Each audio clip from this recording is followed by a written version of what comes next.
Hello everybody, my name is Eric D. Johnson, host on BrightShine right here in the city of Memphis, in the county of Stevens, in the state of Tennessee. Today's date is early Monday morning, August the 31st, 2020, time 5:10 a.m. First, I thank all my family, my support for your continued courage, support, continue to keep myself employed right here in the Memphis tri-state area, continue to further my education, moral cause online, continue to pursue my social degree, study, be administrative, concentrate, market, the present time, take a break, going to school, but in the very near future, I will be going back to moral cause online to continue to pursue my social degree, study, be administrative, concentrate, market.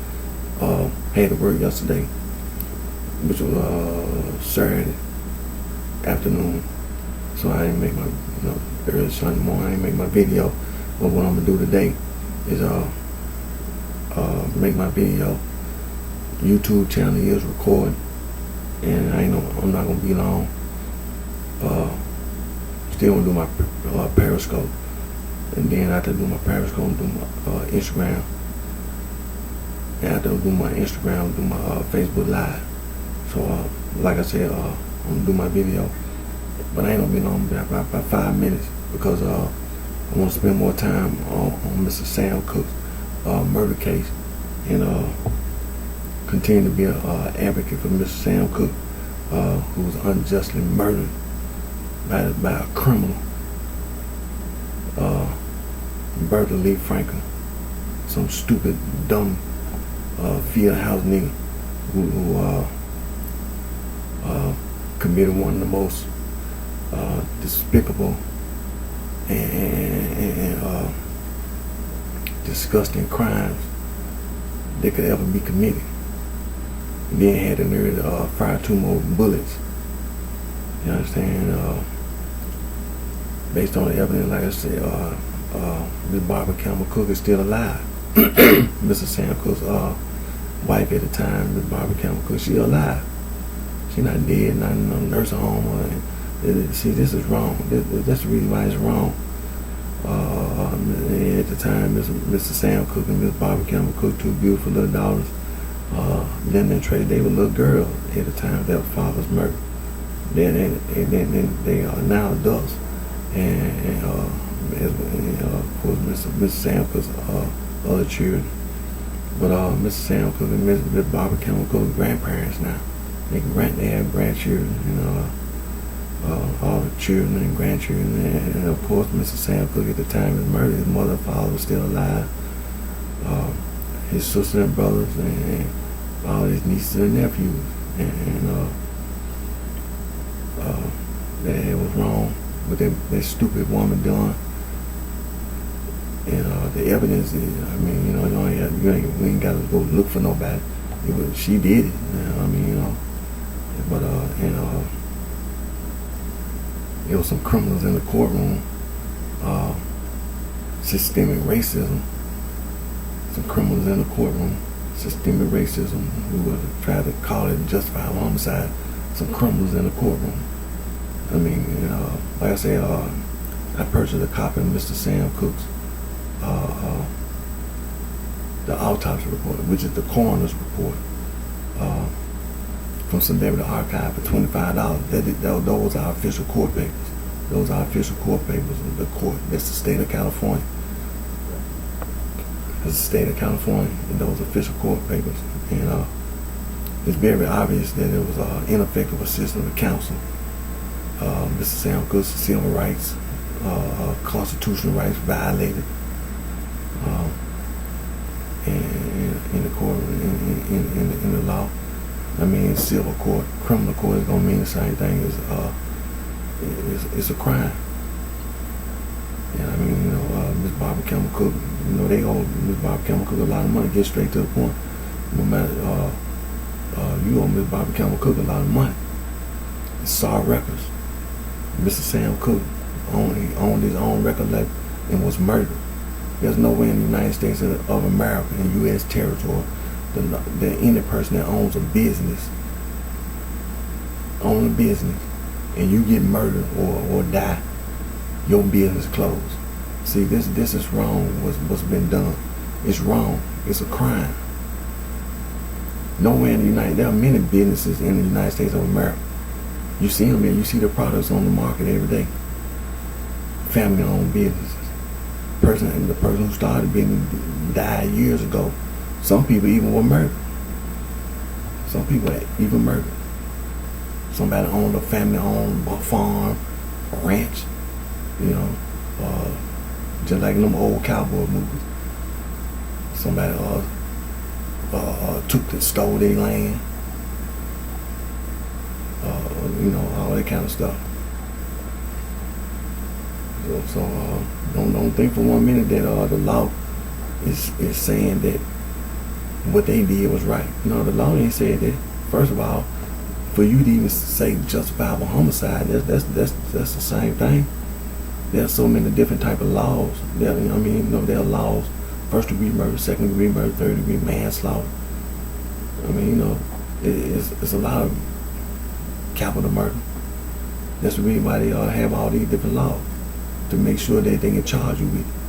But the thing about it, you have these individuals who get a job in the government, a government position. We've been hearing about it on the news, some police officer with a police uniform on at work committing a crime. But that's the same thing in Miss Sam Cook's criminal murder case. You have some people who work for the government and committed a crime. Not just Bertha Lee Franklin, but it was some criminals who work for the government committed a crime. So gonna continue to work on Miss Sam Cook murder case. It's gonna be just for Miss Sam Cook in the courtroom, civil court, criminal court. It's gonna be justice for Mr. Sam Cook, and for Miss Barbara Campbell Cook. It's gonna be justice. And all the children, the grandchildren, the nieces, the nephews, the whole family. Mr. Sam Cook's friends, some have passed away. For Mr. Johnny Taylor was a prodigy of Mr. Sam Cook's. Mr. Sam Cook's best friend, Mr. Lou Rawls from Chicago, Illinois, passed away about 2 or 3 years ago, a few years ago. And the Highway QCs in Chicago, Illinois, Mr. Sam Cook was an original member of the Highway QCs in Chicago, Illinois. He was one of the original members of the Highway QCs. And so it's going to be justice for Mr. Sam Cook. I understand that, sometimes, when you deal with court of law, like I've been saying, it's not Miss Barbara Campbell Cook's fault. These people are criminal, first of all. Miss Barbara Campbell Cook didn't kill Mr. Sam Cook. It was a criminal over there at the motel in Bertha Lee Franklin. A criminal. A stupid field house nigga. And there's some criminals in the courtroom. It's understandable that a person can feel, apprehensive about going to a court of law because you feel like you don't know the law. Well, that's understandable. That's understandable. And like I say, you making videos and making documentaries and all that. Miss Barbara Campbell Cook is still alive. And them and Tracy, they still alive. As well as the grandchildren. We have a court of law. We have a court of law. We have the California State Supreme Court, the Criminal Court of Appeals. We have a court. There's nothing that them people did that's right. So, understand. And Miss Barbara Campbell Cook don't have nothing to worry about, first of all. She ain't have nothing to worry about. She ain't finna lose. Yeah, she ain't gonna lose anything. You people are criminals.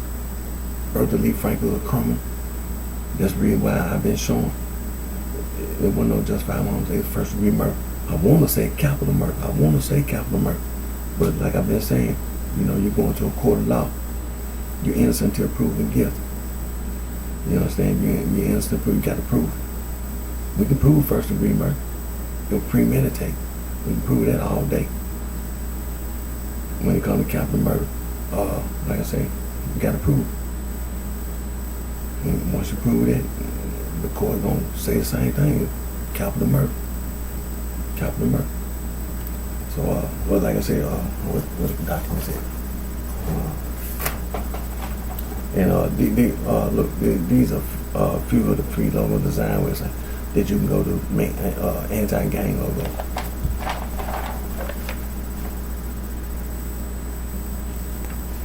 You know, the United States Justice Department said anti-gang, and the East Coast bitch, these coward bitches on the street, they try to ignore the sorority and fraternity. They're going around negatively, being a negative influence in the community. Talking about they been to college, got a bachelor's degree, master's degree, PhD. Hell, the Justice Department, everybody at the Justice Department got a degree, bachelor's degree, master's degree, PhD, saying anti-gang. Don't nobody give a damn about these people riding around on license plate, talking about they in a sorority fraternity.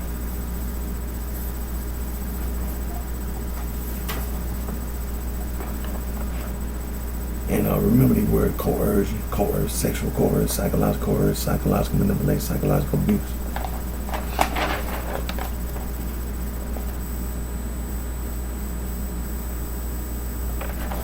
Like I said, the United States Justice Department saying anti-gang. The whole United States government, federal. The Justice Department, the Office of Juvenile Justice and Legislature, they say anti-gang. 24 hours a day, 7 days a week, anti-gang.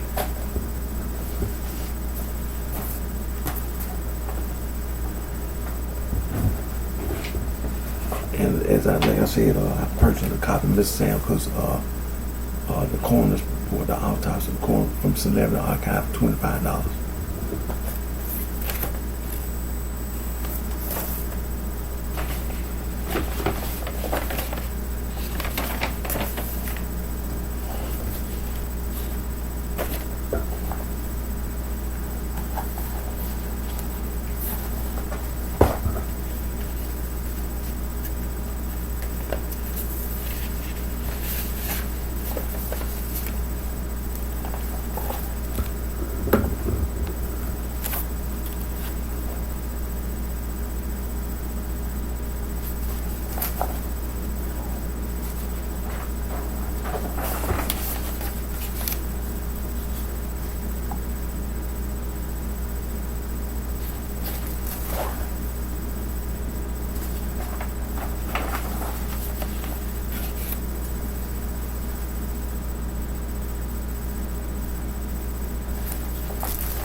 Now, this the verdict of the coroner's jury of the state of California, the county of Los Angeles, in the matter of the inquisition upon the body of Sam Cooke, deceased, before the coroner of the county of Los Angeles. We, the jurors, summoned to appear before the coroner of Los Angeles County, in room 150, Hall of Justice, Los Angeles, California, on the 16th day of December, AD 1964, to inquire into the cause of the death of Sam Cooke. Having been duly sworn according to law, having made such inquisition, and hearing the testimony adduced upon our oaths, each and all do say that we find that the deceased was named Sam Cooke, a male married, native of Mississippi, aged about 33 years, and that he came to his death on the 11th day of December 1964 at 9137 South Figueroa Avenue, Los Angeles County, California, that this death was caused by gunshot wound of chest, perforating heart and both lungs with massive hemorrhage inflicted by a gun in the hands of Bertha Franklin at 9137 South Figueroa Avenue, Los Angeles, California, after the deceased had made forcible entry. And from the testimony introduced at this time, we find his death to be justified on homicide committed by the said Bertha Franklin in protection of life and property. All of which we duly certified by this Inquisition, writing by us, signed this 16th day of December 1964. Well, as we can see, this systemic racism. Now let me make sure you when it says Mr. Sam Cooke had a gunshot wound to both lungs and his heart.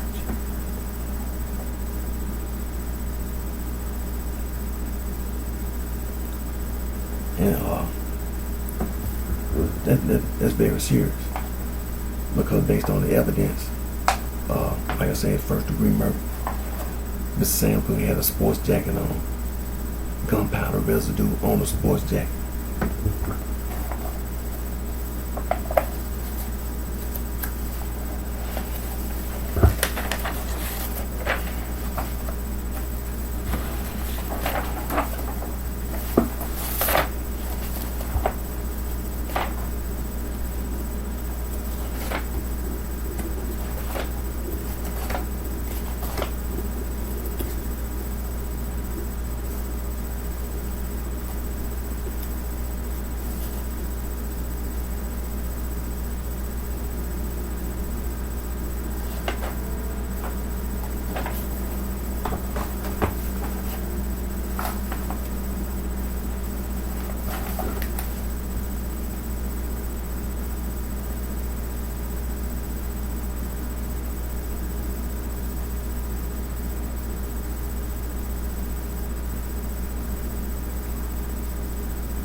And I just want, Mr. Sam Cooke was shot on his left side. You understand? He was hit on his left side.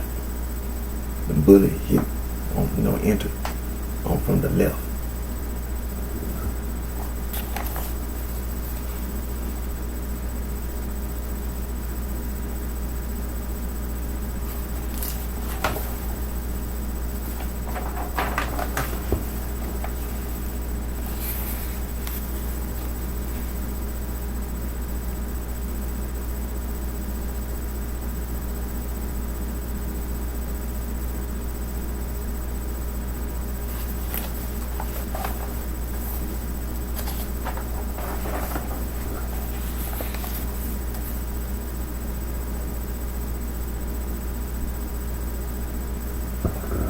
Now you see where they recovered the bullet. Mr. Sam Cooke, the bullet hit from the left side.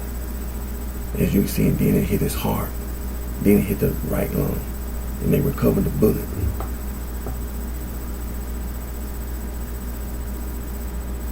That's when they recovered the bullet. So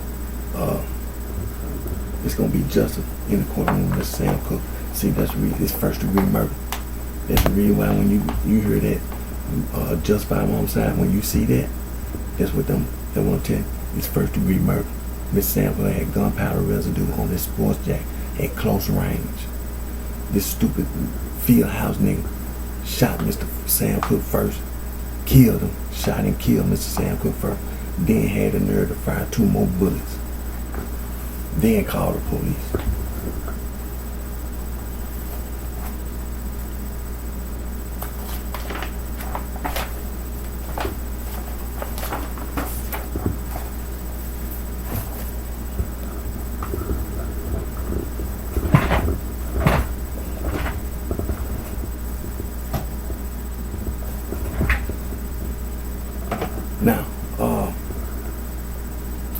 what I'm gonna do now, I'm gonna do my Periscope. And then after do my Periscope, I'm gonna do my Instagram, but I ain't gonna be about 5 minutes because, like I said, what time? It's 5. Well, it's already 5:30. And then I'm gonna do my Facebook Live.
So now I'm gonna do my Periscope. It's gonna be about 5 minutes. Then I'm gonna end my Periscope. I'm gonna do my Instagram. I'm gonna be about 5 minutes, and then I'm gonna do my Facebook Live. So you go to Periscope.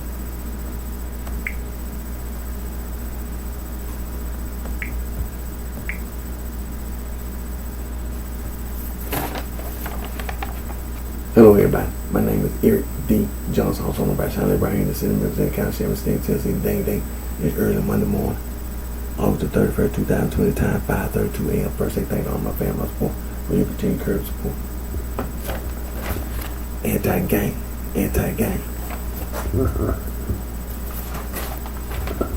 Now these are just a few of the free logo design websites you can go to my anti-gang logo.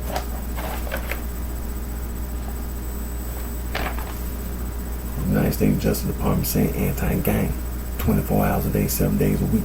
The United States Department of Justice saying anti-gang.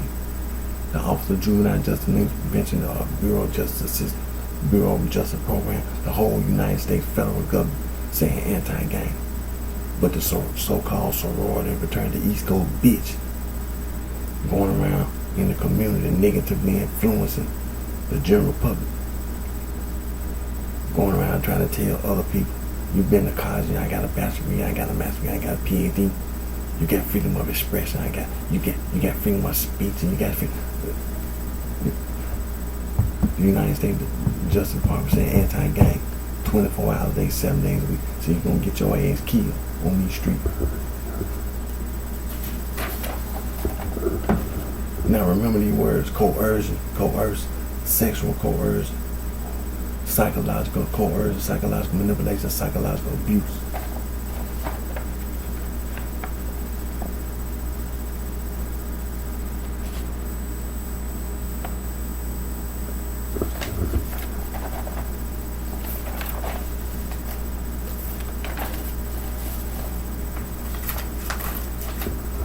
Now, always put God first. Always put God first. Always. Thank God for all the blessing and guidance that God provides us always. Now, I had to work yesterday. That's the reason why I'm doing my Periscope. I'm not going to be long, but I'm still going to do my Periscope video about 5 minutes. But I'm going to continue to be an advocate for Mr. Sam Cooke. I'm going to continue to protest. I'm going to continue to speak out. Miss Barbara Campbell Cook, at the time Mr. Sam Cooke was married to Miss Barbara Campbell Cook. And Miss Barbara Campbell Cook is still alive. Mr. Sam Cook and Miss Barbara Campbell Cook had two beautiful little daughters. At the time, they were little girls. At the time, their father was murdered, Linda and Tracy. They are adults now. But and as well as Miss Sam Cook, other children, all the grandchildren. Miss Sam Cook is a grandfather. Miss Barbara Campbell Cook is a grandmother. The grandchildren, and at the time Miss Sam Cook was murdered, his mother and father was alive, who now passed away, and all of Miss Sam Cook's sisters and brothers, and nieces and nephews. But excuse me.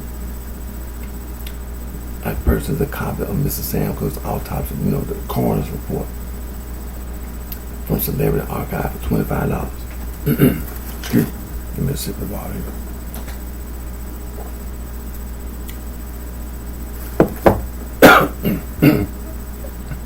For like I said, I purchased a copy of the coroner's report, Mrs. Sam Cook's autopsy, for $25 from Celebrity Archive. Those are official court documents in the state of California. And in those documents, evidence first degree murder. Now I want to say capital murder. I can, based on the evidence, we can prove first degree murder. Now capital murder, I want to make sure we prove it. Because in the court of law, civil court, criminal court, you're innocent until proven guilty. That's any person. You're innocent until proven guilty. Everybody got constitutional rights, civil rights, human rights, so on and so forth. And Mr. Sam Cook was murdered by a criminal, a field house nigga named Bertha Lee Franklin. Some dumb, stupid woman claiming that she was the manager over at this hotel, this motel. Some dumb field house nigga with a firearm. And tried to make it,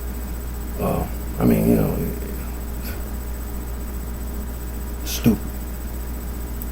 This dumb, stupid woman had the nerve to shoot and kill Mr. Sam Cook first. Then had the nerve to try to fire 2 more bullets out of the gun, just shooting in the room, fired 1 bullet in the room, then shot 1 bullet out there in the parking lot somewhere. Then called the police. Mr. Sam Cook was shot at close range. There was gunpowder residue on Mr. Sam Cook's sports jacket. At close range. First degree murder. First degree murder. Now, ineffective assistant counsel and some more things. I understand that Barbara Campbell Cook don't have no law degree. And any person, it's understandable a person be apprehensive about going to court. Because, the law is so broad. It's understandable that a person would be apprehensive about going to court law. But like I said, Ms. Barbara Campbell Cook ain't got nothing to worry about. You owe Ms. Barbara Campbell Cook a lot of money, including SAR records. There's nowhere in the United States of America, U.S. territory, that tell you that a person such as Mr. Sam Cook, who owned their own business, Mr. Sam Cook owned SAR records and was murdered. And you're going to sit up and try to tell like that supposed to mean that your business is supposed to close. Do you see all these products on the market? You see all these products, you see all these businesses on the stock market, on the S&P, on the commodities exchange. Do you see all these businesses, these companies, these corporations? There's a whole lot of people that have died who started, who own, or partners in a business, who own stock in a business. Sometimes people have died. Some people have been murdered, killed. Think about it in the past. Even today, you see it sometimes you see it on television. Business partners shoot at each other or try to swindle each other out of money, cheat each other out of money and all this kind of stuff.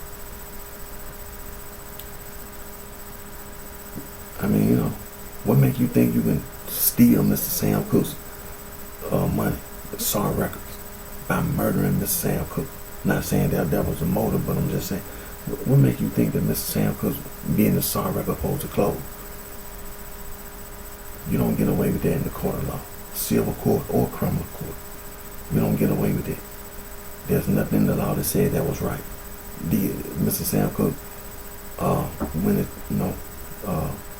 case was seen, murder case, in a coroner's inquest, systemic racism. Systemic racism.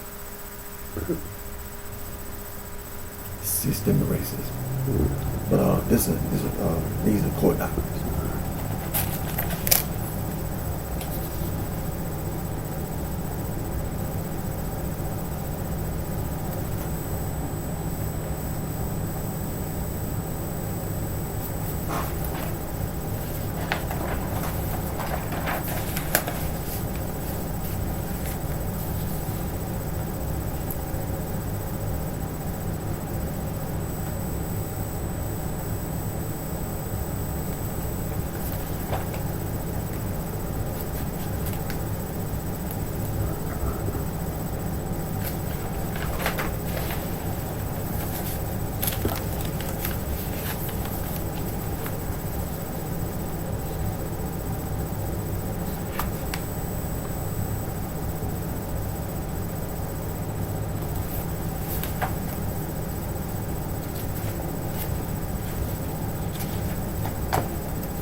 So as I said, systemic racism, and one of the points, one of the issues in ineffective assistance of counsel. See, the state court, Supreme Court, the criminal court of appeals. You understand? There's always a legal remedy. So that Miss Barbara Campbell Cook ain't got nothing to worry about. See, this is what I'm saying. See, in 1964, we were talking about a different time in America. Just like in the courtroom, Miss Barbara Campbell Cook, the wrong that they done, them criminals did in the courtroom. See, this is the same wrong that they done after the coroner's inquest, which is Miss Barbara Campbell Cook was lied to by the people in the courtroom. You made it sound like, trying to charge, trying to say that Miss Barbara Campbell Cook got to pay some money to these people. See, these people are criminals in the court law. You owe Miss Barbara Campbell Cook a lot of money. You owe Miss Barbara Campbell Cook, Linda and Trace are still Mr. Sam Cook and Miss Barbara Campbell Cook daughter. You owe them a lot of money. Simple as that, straight to the point. You owe Miss Barbara Campbell Cook, you owe Linda and Tracy a lot of money. A lot of money.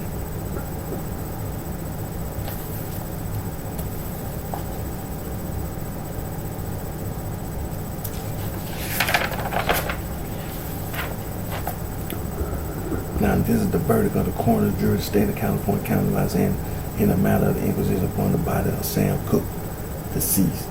Before the coroner of the county of Los Angeles, we, the jury, summoned to appear before the coroner of Los Angeles County in room 150 Hall of Justice, Los Angeles, California, on the 16th day of December, AD 1964, to inquire to the cause of death of Sam Cooke. Having been duly sworn according to law and having made such inquisition and hearing the testimony adduced upon our oath, each and all do say that we find that the deceased was named Sam Cooke, a male married native of Mississippi, aged by 33 years, that he came to his death on the 11th day of December 1964, 9137 South Figueroa Avenue, Los Angeles. Los Angeles County, California, that this death was caused by gunshot wound check, perforated heart, both lungs with massive hemorrhage inflicted by a gun in the hands of Bertha Franklin, 9137 South Figueroa Avenue, Los Angeles, California. After the deceased had made forcible entry from the testimony introduced at this time, we find the death to be justified on homicide committed by the said Bertha Franklin in protection of life and property. All of which we do certify by this individual right by us signed this 16th day of December 1964. Systemic racism. Now let me make sure that everyone understands something. Where this is very serious. This is first degree murder. Mr. Sample got gunshot wound to both lungs and his heart. Now use your common sense. You can't get a gunshot wound from the front or from the back and one bullet and hit both lungs and the heart. Mr. Sam Cooke got shot and killed from his left side. The bullet hit his left lung, hit his heart, then hit his right lung. The coroner, they found the bullet in Mr. Sam Cooke's body on his right side. Now, first degree murder. The direction of the bullet. Now, let me say this. I don't know how tall I'm gonna say Mr. Sam Cooke 6 feet tall. Use your common sense. I'm gonna say Mr. Sam Cooke 6 feet tall. Let's say this. Mr. Sam Cooke 6 feet tall. How tall Bertha Franklin? She wasn't taller than Mr. Sam Cooke. So that what that mean? What you trying to get to? Use your common sense. You know Mr. Sam Cooke wasn't shot from the front and from the back. He was shot from the left side. Was Mr. Sam Cooke standing? Or was Mr. Sam Cooke kneeling? Or, you know what I'm saying? Was he down on his back? Was he on his stomach? What position Mr. Sam Cooke was in? And what position, what was Bertha Franklin to shoot Mr. Sam? Okay, you said in your testimony you ran and grabbed a gun. Now think about it now. Use your common sense. While you running to go grab a gun, what was Mr. Sam Cooke? Think about it. See, I'm doing this intentionally. I want to put this in the mind of the general public. Think about it. In her testimony, she said she ran and grabbed a gun. So once you got the gun, that's first degree murder. First of all, she knew she had a gun. That's first premeditated. You already knew you had a gun because you said you kept a gun because you've been held up before. That's first degree murder. Premeditated. So you ran and grabbed a gun. Now think about it. Where's Mr. Sam Cooke? He wasn't dead yet. So where he at? You said in your testimony you kicked Mr. Sam Cooke and you pushed him down. What that mean? Was Mr. Sam Cooke standing or was he still down? He was still down. I answered that question, but he was still down. Gunpowder residue on Mr. Sam Cooke's sports jacket. Mr. Sam Cooke had sports jacket on. Gunpowder residue on his sports jacket on the left side. On his left side. So was he standing or kneeling? Want me to answer that question for you? He wasn't standing. Use your common sense. You got a gunshot wound on your left side. You're going to start bleeding. You're going to be bleeding. And blood going to stream down your left side. There's gun. And then think about when you get shot. When you shoot somebody at close range, that means the blood splatter. Blood splatter. So the blood splatter on her clothes in close range. That's first degree murder. Blood splatter. And then once Mr. Sam Cooke got shot and killed, he got blood streaming down on his left side. If Mr. Sam Cooke had been standing, it'll go all the way down his left side, down his leg, down to his feet. She claimed Mr. Sam Cooke said, "Lady, you shot me." Mr. Sam Cooke got a gunshot wound to both lungs and his heart. Then she claimed that Mr. Sam Cooke kept coming in me, so I put the gun down and I picked up. Now look, use your common sense.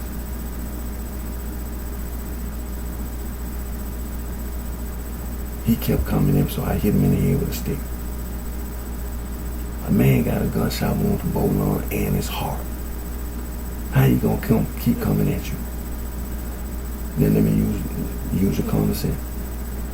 If Mr. Sam Cooke, after he had been shot, had kept coming at somebody, it'll show on the floor because there'll be blood droplets. It'll be blood droplets from the left side. Now, do you want the FBI to have to answer to show you that she lying? Do you want to? I'm not even an FBI. I don't even work for them. I know damn well that's a lie.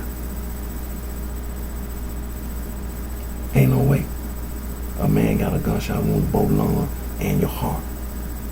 You gonna still be walking around? That ain't right. That's not right what she did. That ain't right. You lying. Now let me show you the diagram.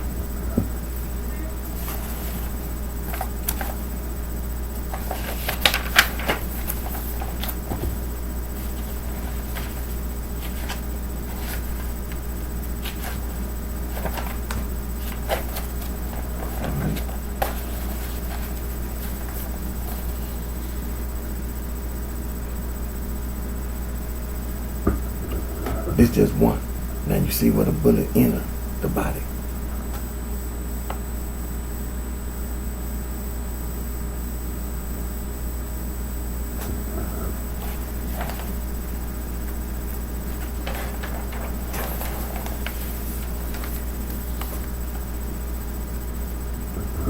This shows you the entrance of the bullet from the left side. Hit the left lung, the heart, and then hit the right lung.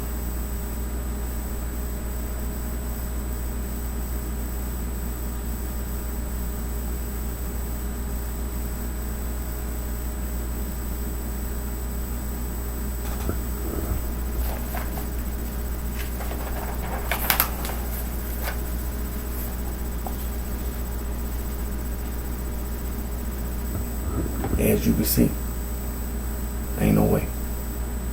The bullet hit the left lung, then hit the heart, then hit the right lung, and you see where the bullet at. That's where they recovered the bullet from Mr. Sam Cooke's body.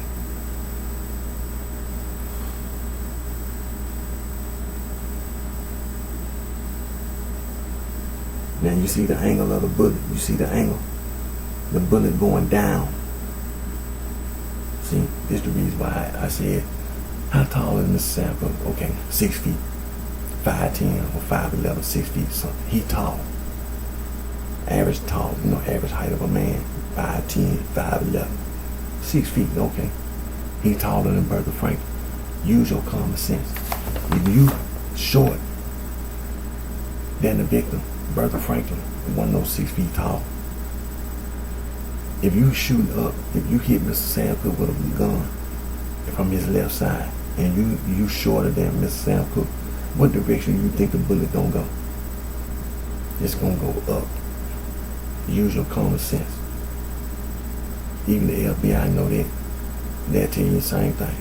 Bertha Franklin, gunpowder residue on Mr. Sam Cooke's left side. Gunpowder residue. So we know Mr. Sam Cooke, the bullet entered on the left side. So if Mr. Sam Cooke had been standing and you shorter than Mr. Sam Cooke, the direction of the bullet would have went up. Your common sense. But Mr. Sam Cooke wasn't standing. See, this is how you know Mr. Sam Cooke wasn't standing. Because the person who's shorter than Mr. Sam Cooke had a gun and put a gun to Mr. Sam Cooke's left side at close range and shot and killed Mr. Sam Cooke. That's the reason why the direction of the bullet, it entered from the left lung and hit Mr. Sam Cooke's left lung, then went in a downward direction, hit his heart, then hit his right lung. Mr. Sam Cooke wasn't standing. Mr. Sam Cooke was on his knees. Mr. Sam Cooke was on his knees.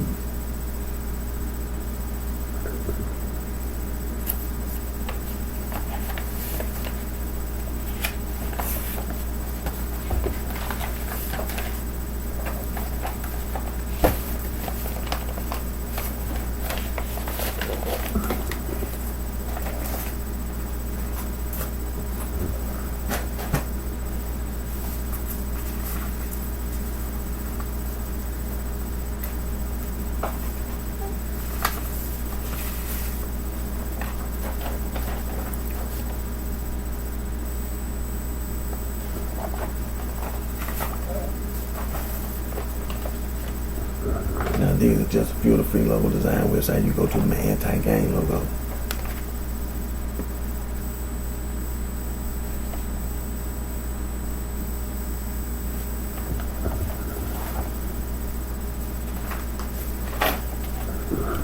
The United States Justice Department said anti-gang. Anti-gang. The whole federal government. The Office of Juvenile Justice links within the Bureau of Justice and the Bureau of Justice Program. The whole damn federal government saying anti-gang. Don't no damn sorority fraternity be right about nothing. Going around trying to negatively influence the general public. Going around trying to tell people in the general public, you've been to college, I got a bachelor's degree, I got a master's degree, I got a PhD, you got freedom of express, you got freedom of speech, you got freedom of assembly. The United States Justice Department say anti-gang. United States Justice Department say anti-gang. The East Coast bitch. They don't be right about nothing. You ain't got no business walking around trying to claim the East Coast, using it or quoting it. You're gonna get your goddamn ass killed on these streets. Tell you. Now, I'm gonna end my Periscope video, and then I'm gonna do my Instagram, and then I'm gonna do my Facebook Live. So it's gonna be just for Mr. Sam Cooke. It's gonna be just in the courtroom, civil court, criminal court. It's gonna be just in the Bobby Campbell Cook. Ain't got nothing to worry about. Ain't got nothing to worry about. They owe me Bobby Campbell Cook a lot of money. I'm telling you now. They owe me Bobby Campbell Cook a lot of money. A lot of Messiah records. A lot of money. Boy, you gotta be crazy. Okay, at the end.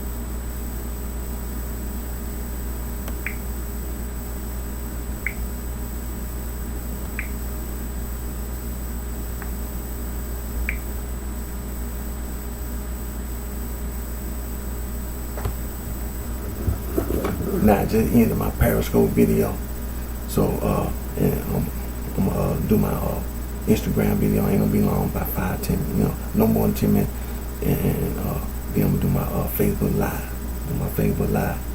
So give me a brief moment here.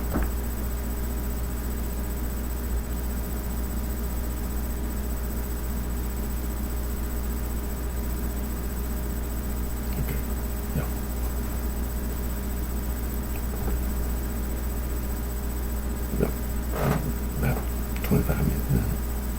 This Sam Cooke though, it might have been a little more than 5 minutes, but hey, Mr. Sam Cooke, give me a brief moment here.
There we go. Now, Instagram. Dun-dun, dun-dun, dun-dun. 1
Instagram.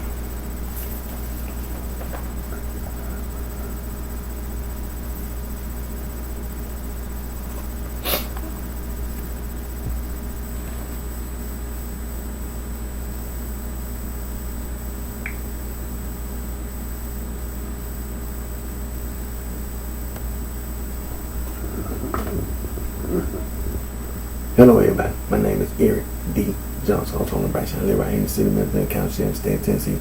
The date is early Monday morning, August the 31st, 2020. Time 6:02 a.m. First, I thank all my family, my support for your continued current support. Anti-gang. Hey, United States Department of Justice, they say anti-gang. The Office of Juvenile Justice Leads Prevention, the Bureau of Justice, and the Bureau of Justice Program. Do you know the whole damn federal government say anti-gang?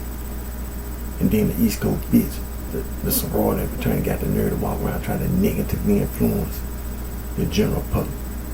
Going around telling people, yeah, I got a master's degree. I got a master's degree, PhD. I got freedom of assembly, got freedom of speech, got freedom. Shut your goddamn mouth. The whole United States government, the whole federal government say anti-gang. The whole damn federal government say anti-gang. The great program. You're gonna get your goddamn ass killed on these streets. Now these are just a few of the free logo design websites you can go to the anti-gang logo.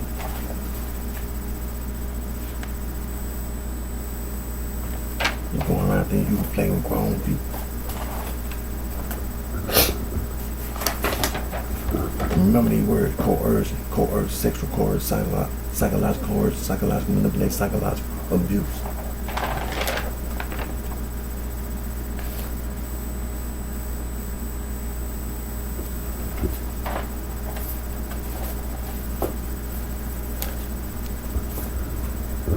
Now, I had to work like Saturday afternoon, and so I ain't doing my video, but doing my video today, late Sunday night, early Monday morning. But gonna continue the protest, gonna continue to speak out. I'm gonna continue to be an advocate for Mr. Sam Cooke. I'm gonna continue to stand up for Mr. Sam Cooke. It was wrong with that damn criminal, damn field house nigga, Bertha Lee Franklin, and it was unjustly murdered Mr. Sam Cooke. That damn criminal had the nerve to try to, pull the gun on Mr. Sam Cooke and shot and killed Mr. Sam Cooke. Then had the nerve to fire 2 bullets and then call the police.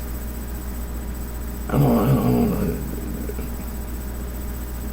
Stupid, dumb, field house nigga, Bertha Lee Franklin. Mr. Sam Cooke had, murder case in the coroner's inquest. Those are official court papers.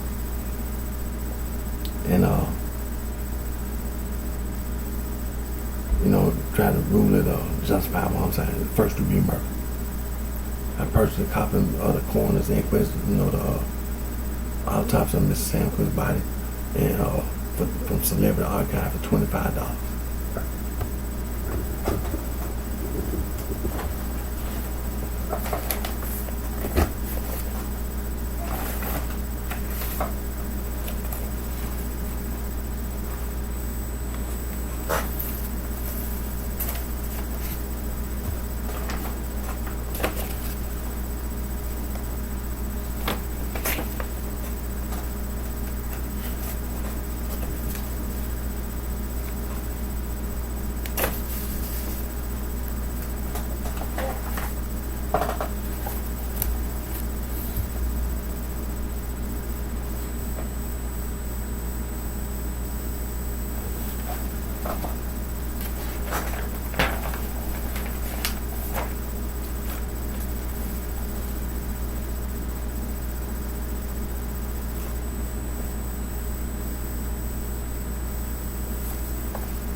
The verdict of the coroner's jury, State of California, County of Los Angeles, in the matter of the inquisition upon the body of Sam Cooke, deceased, before the coroner of the County of Los Angeles.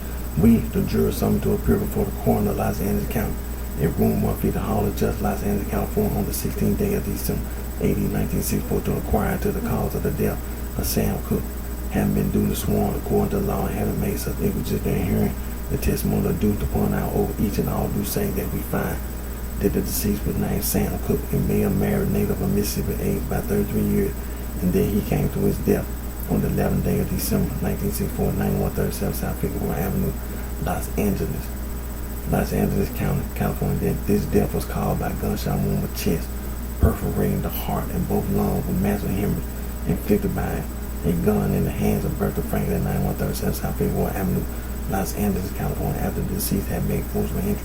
From the testimony introduced at this time, we find this death to be justifiable homicide committed by the said Bertha Franklin, protecting her life and property. All of which we do certified by this Inquisition right by us signed this 16th day of December 1964. Systemic racism. Systemic racism. You understand? And let me tell you this. I know that was 1964. And I know that at the time Mr. Sam Cooke's death, Miss Barbara Campbell, look, just get straight to the point. Miss Barbara Campbell don't have no law degree. I don't have no law degree. You understand? I know a lot of people and don't feel comfortable in a court of law. It can be civil court, it can be criminal court. But this is one of the issues gonna be raised, gonna be presented in the state Supreme Court, criminal court of appeal, ineffective assistance counsel. That's not the only thing, but ineffective assistance counsel. You understand? Miss Barbara Campbell Cooke ain't got nothing to worry about. Nothing to worry about. You understand? It was wrong what these people done. These people were criminals. It's not Miss Barbara Campbell Cooke's fault. At the time, Mr. Sam Cooke and Miss Barbara Campbell Cooke, two beautiful little daughters, Linda and Tracy, they were little girls at the time of their father's murder. They are adults now, and it's not their fault. But I'm gonna say this: you owe Miss Barbara Campbell Cooke a lot of money. Straight to the point. You owe Miss Barbara Campbell Cooke a lot of money. A lot of money. Sorry Records. And let me say this about Sorry Records. Just because Mr. Sam Cooke was murdered, let me tell you this: there's a lot of products on the market. There's a lot of businesses, companies, corporations. People have, died. Some people have been murdered. Think about it, just like in the old West. You had people that own their own farm, family farm, ranch. And some criminals tried to steal the farm, the ranch, the railroad. You remember some of them cowboys, the railroad trying to come across our land, and they trying to force us to, you understand? So Mr. Sam Cooke ain't the only person who ever been murdered. Somebody else trying to steal your, partners, get into it. They try to cheat each other out of business. People who were business partners, one partner tried to kill the other partner so they can get full ownership of the business. Then go try to go into a court of law with this old piece of paper, a contract, talking about we signed a contract. Well, look, Sorry Records, you owe Miss Barbara Campbell Cooke a lot of money. A lot of money. It's first degree murder. First degree murder.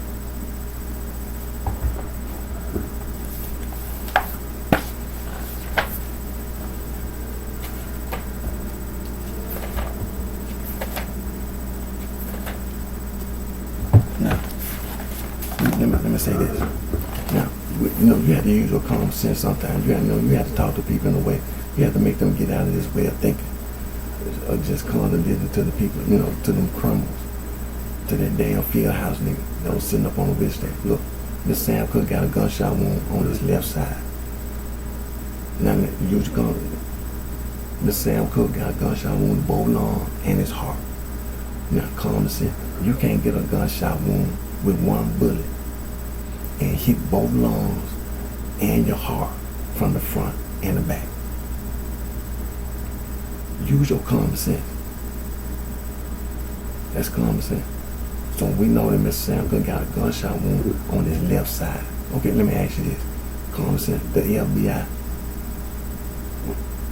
How tall is Mr. Sam Cook? Let's just say he average height. 5'10 and 5'11, 6 foot. Standard. How tall is Brother Frank? How tall is Brother Frank? Come on now. Use your common sense. How tall is Brother Frank? About 5 foot. She wasn't no 6 foot, I know that. Okay, so we established that. Okay. Mr. Sam Cook got a gunshot wound on the left side, the direction of the bullet. Mr. Sam Cook got gunpowder residue on his left side, on his sports jacket. So we know that Mr. Sam Cook was hit on his left side. He was shot and killed from the left side. Now your common sense, if Mr. Sam Cook had been standing at the time of his shoot, blood would be streaming down his left side. Blood would be streaming down his left side, all the way down his leg, all the way down to his feet, to his left foot. If he had been still trying to come at so-and-so at this criminal, at this field house nigga, it'll show it. There'll be blood droplets on the floor. There'll be blood droplets. And then let's not forget, when at the time of the gunshot, there'll be blood splatter. Blood splatter. So at close range, the only direction that the blood splatter can go is on the person who shot Mr. Sam Cook. So there'll be blood splatter on that person's clothes. Not only gunpowder residue. Mr. Sam Cook got gunpowder residue on his sports jacket because the gun was at close range. So that means the gun was right there. It was right there. At close range. At close range. That's first degree murder. That's first degree murder. And then the blood splatter. See, this is really why it's so important about the blood splatter. See, use your common sense. You get shot, the blood splatter and go on the wall. Why? Because somebody was at close range. So where did the blood splatter go? It went on that person's clothes. So was Mr. Sam Cook standing? Or was Mr. Sam Cook on his knees? Or was he sitting in a chair? Use your common sense. Was Mr. Sam Cook sitting, but there wasn't no chair. The investigator also said there ain't no chair. So that means that Mr. Sam Cook was on his knees at the time of his murder. He was shot and killed from the left side. From the left side. Use your common sense. From the left side. That's first degree murder. That's first degree murder.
Now you see, it's first degree murder.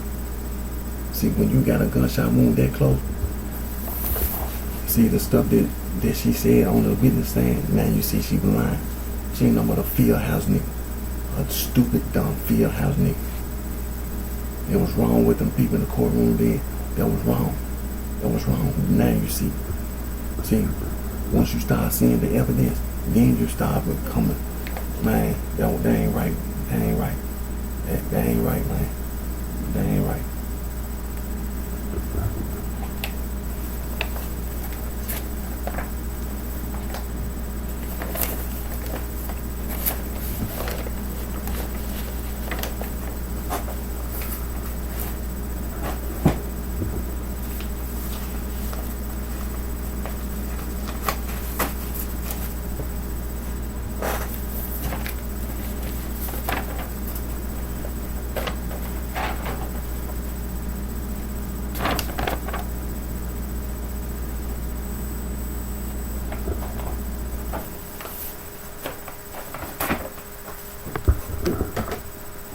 Now, these are just a few of the free logo design websites you can go to and make anti-gang logo.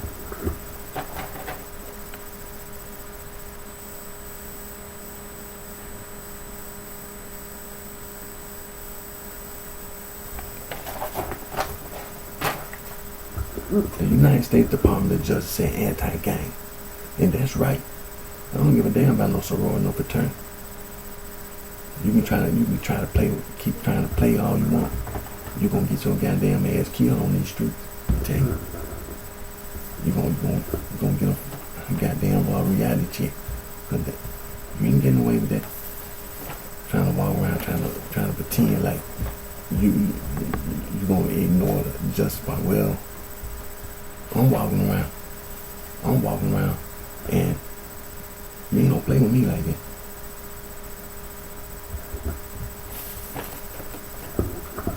Look, I'm gonna get ready to end my Instagram video, and after I end my Instagram video, I'm gonna do my Facebook Live. So,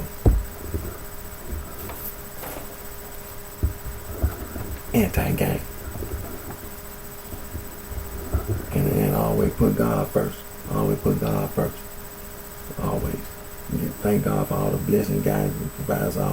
Always put God first.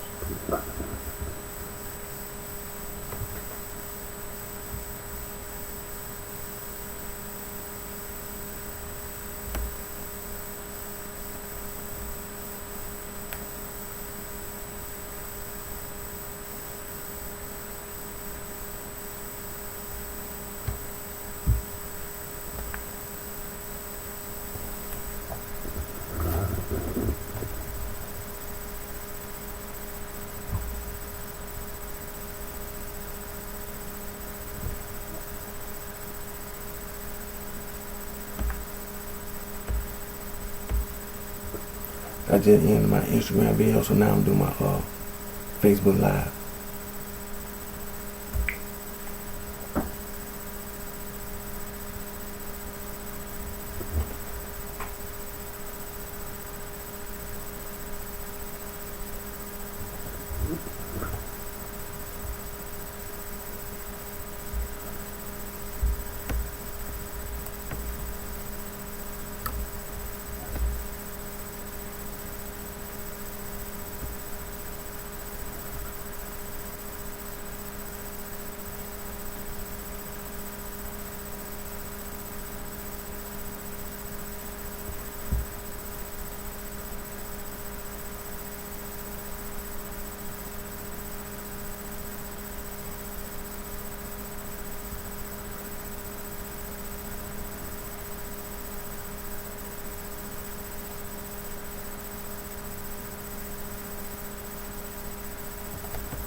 Alright.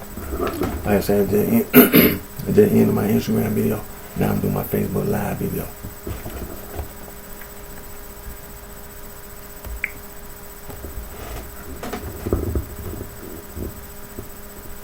Hello everybody, my name is Eric D. Johnson, also known by BrightShine, right here in the city of the county, state of Tennessee.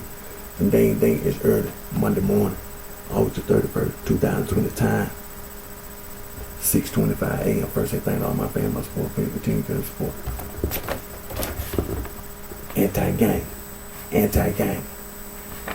The United States Department of Justice is the anti-gang, the whole federal government. But the so-called sorority and fraternity East Coast bitch going around being a negative influence in the community, going around telling other people they've been to college. They're talking about you got a bachelor's degree, you got a master's, you got a PhD, and you got freedom of speech, you got freedom of sex, you got freedom of expression. Don't get your goddamn ass killed on these streets.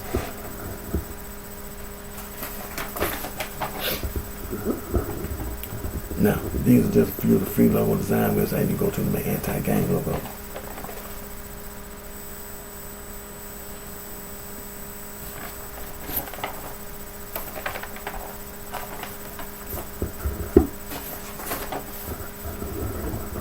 Now, remember the word coerce, sexual coerce, psychological manipulation, and psychological abuse.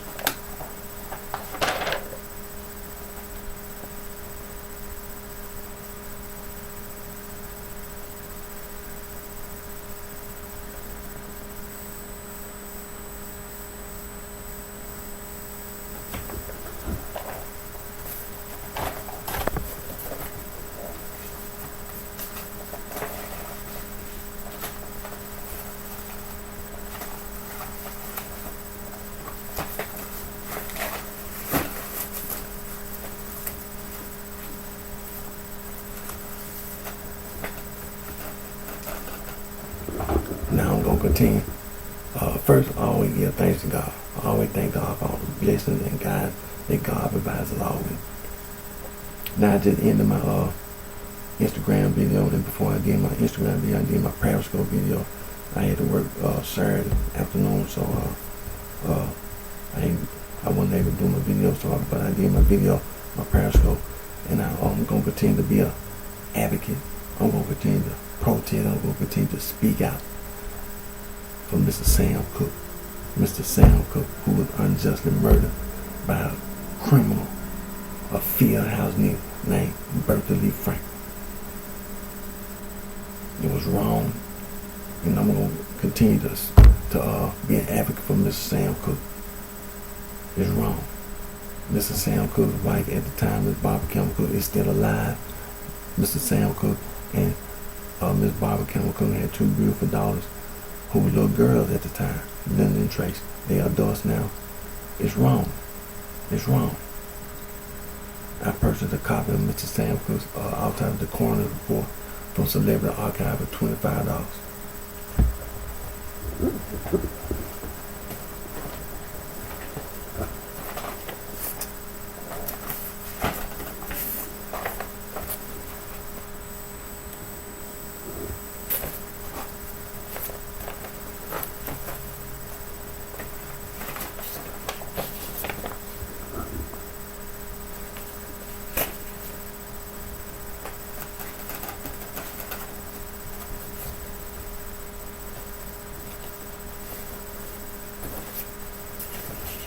And I'm going to tell you, and Jericho and Mr. Sam Cooke was murdered.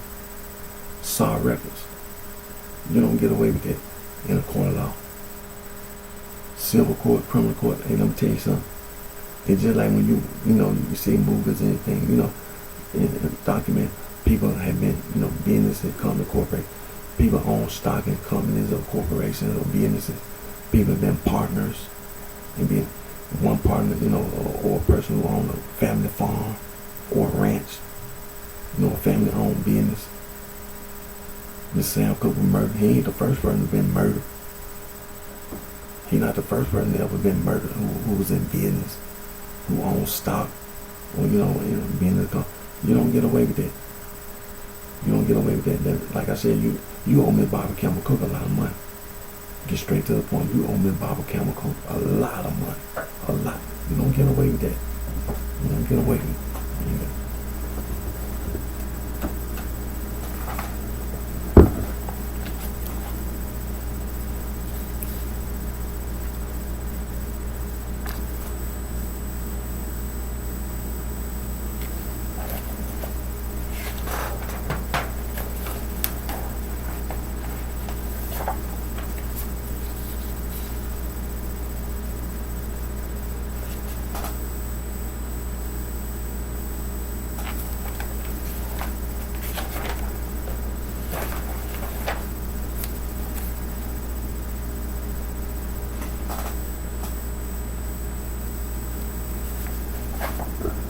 And you know, at the time that Sam Cooke murdered, his mother and father were still alive. His sister and brothers and all his nieces and nephews. That's not right. What that dumb criminal shall feel house nigga, what she did that was wrong. First degree murder. Now look, I know you hear me say first. I'm saying that based on the evidence. It ain't no, it's very clear, beyond a shadow of doubt. First degree murder, premeditated. Now, that don't mean that it's not capital murder. But like I say, you're innocent to proven guilty in a court of law. You're innocent to proven guilty in a court of law. So, you know, like anything else, you got to prove based on the evidence, capital murder. But I know it's first degree murder. He won't know justifiable homicide, first degree murder, premeditated.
Now, you know, one of the issues, one of the issues want to make sure get raised, ineffective assistance of counsel.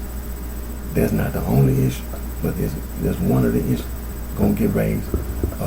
You know, that the criminal, the state Supreme Court, criminal court of appeal, you owe me Barbara Campbell Cook a lot of money. I don't give a damn what you know.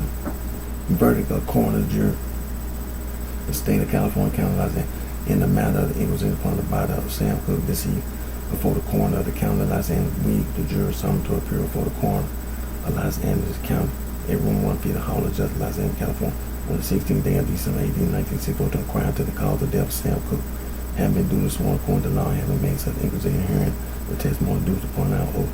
Each and all do say that we find that the deceased was not Sam Cooke, a male married, native of Mississippi, aged about 33 years, and that he came to his death on the 11th day of December 1964, 9137 South Figueroa Avenue, Los Angeles County, California, that this death was caused by gunshot wound which had perforating the heart in both lungs. The massive hemorrhage inflicted by a gun in the head of Berkeley Franklin, 9137 South Figueroa Avenue, Los Angeles, California. After the deceased had made forcible entry from the testimony introduced at this time, we find his death to be justified homicide committed by the said Berkeley Franklin in protection of life and property. All of which we do certified by this inquisition right by us signed this 16th day of December 1964. Systemic racism. Systemic racism. Systemic racism. Now let me say this. Miss Sam Cooke murder. Use your common sense. Now I have to do this. I have to make sure Mr. Sam Cooke got a gunshot wound One bullet. Let me make this clear now. One bullet hit his body, both lungs and his heart. You can't get a gun, one bullet. You can't get a gunshot wound with one bullet from a gun, from that type of gun. Now don't talk about no shotgun and all this. Look, you got one bullet from a revolver. You can't hit Mr. Sam Cooke's body with one bullet. Hit both lungs and the heart from the front and from the back. You can't do it. It's common sense. So Mr. Sam Cooke had to be shot and killed from the side. That's common sense. One bullet. Now, how tall is Mr. Sam Cooke? Let's make sure we're in a court of law. Now let's make sure how tall Mr. Sam Cooke. By average height, about 5'10", 5'11", 6 foot. Let's just say 6 foot. Mr. Sam Cooke couldn't have been standing at the time when he was shot and killed. He got hit from the side. Now let me say this now. Based on the testimony of Bertha Lee Franklin, she said, I ran and grabbed a gun. Now let me say this. Now while she running, grabbing a gun, what was Mr. Sam Cooke doing? And where was he at?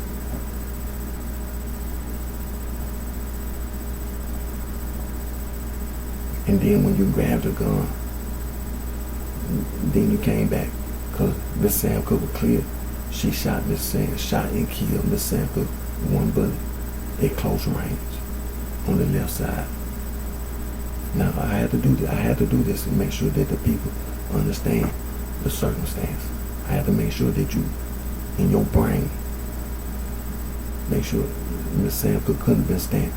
Because remember from testimony, she kicked Miss Sam Cooke first, then you pushed them down.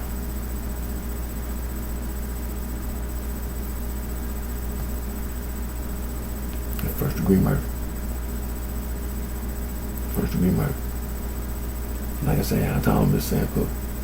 That's it. So he couldn't have been standing. How tall is Bertha Franklin? The reason why I say this, just like the FBI, the direction of the bullet. If Miss Sam Cooke had been standing and Bertha Lee Franklin at close range had shot and killed Miss Sam Cooke from the left side, the direction of the bullet went up. It's common sense. And also scientific. Ain't no way in the world you that close on the set. And being tall, no average height man, tall, 5'10", 5'11", 6 foot. And Bertha Franklin 5 foot. And you gonna shoot Mr. Sam, I mean you got to reach up. Come on now. You got to reach up. But Mr. Sam Cooke down on his knees. And the direction of the bullet go down. Mr. Sam Cooke wasn't standing. Mr. Sam Cooke was down on his knees. He was down on his knees. Because the direction of the bullet went downward. And also, she claimed that Mr. Sam Cooke said, lady, you shot me. Come on now. Mr. Sam Cooke got a gunshot wound to both lungs and his heart. And his heart. And then claimed that after he shot and killed Mr. Sam Cooke, he kept coming in me, so I put the gun down, picked up a stick. Mr. Sam Cooke got a gunshot wound with one bullet from the side, from his left side, to both lungs and his heart. If Mr. Sam Cooke had been standing and kept coming, the blood stream on the left side, the blood stream from the left side, it went all the way down his side, all the way down his leg, down to his foot, his left foot. There'll be blood droplets on the floor from the left side. There are no blood droplets on the floor. See, this is the evidence. First degree murder. Mr. Sam Cooke was on his knee. Gunshot residue, gunpowder residue. Mr. Sam Cooke had a sports jacket on. Gunpowder residue on his left side. Gunpowder residue on the left side. Blood splatter. Mr. Sam Cooke shot and killed from his left side. The blood splatter not on the wall. The blood splatter on the person who shot and killed Mr. Sam Cooke. Clothing. First degree murder. You can't be that close up on somebody and claim it was justifiable homicide and they down on their knees. That's not no justifiable, that's first degree murder. I want to say capital murder, but in a court of law, civil court, criminal court, you innocent until proven guilty based on the evidence. You got to prove it. When we can prove, you understand, we already, as you can see, it's already first degree murder. Already proved it. Beyond a shadow of a doubt. This field house nigga, guilty. Guilty, first degree murder. I want to say capital murder. I'm going to show you a diagram.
You know, this damn piece of crap, Brother Lee Franklin. You know, she had the nerve to shoot and kill the Sam Cooper and then fire 2 more bullets. Then call the police.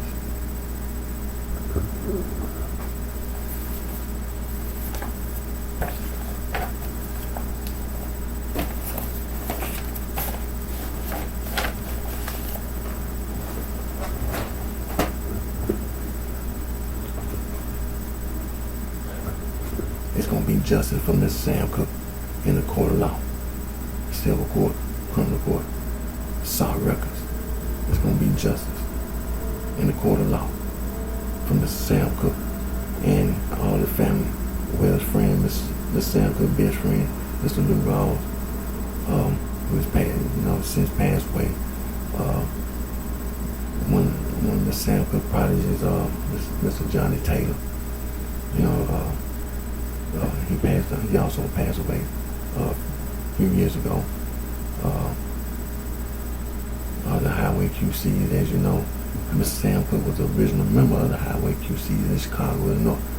He was the original member of the Highway QC, and of course the Soul Stirrers. I know that some of the original members of the Soul Stirrers have now since passed away, but Mr. Sam Cooke, he was a member of the Soul Stirrers, and there's gonna be justice for Mr. Sam Cooke. Gonna be justice.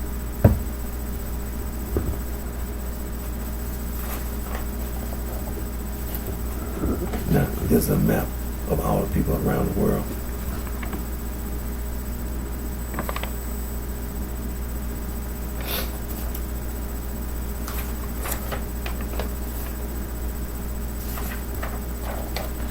Now, this is the Albanian language map.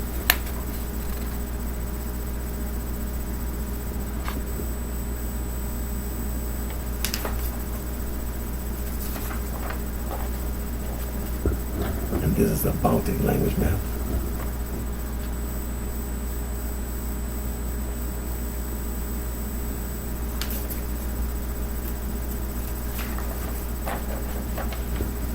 And this is the Greek language map.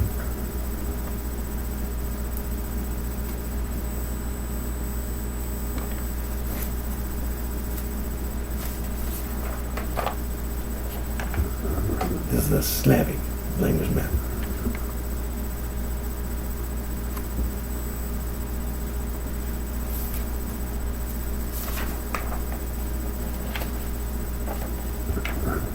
this is the Altaic language map.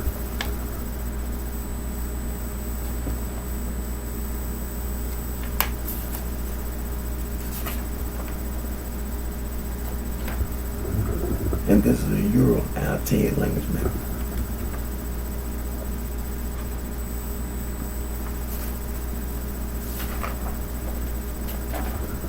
And this is a Romanian language map. Romanian language is a Latin Romanian language in Romania. The Romanian language known as Wallachia.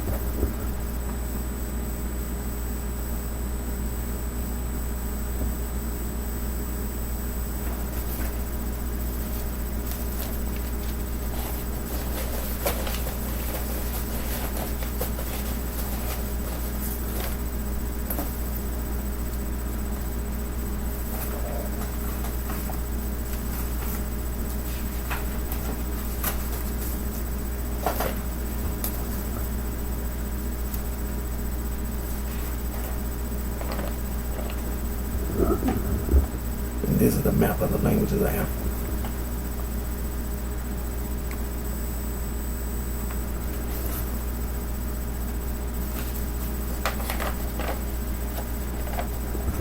And this is a map of the languages of Africa.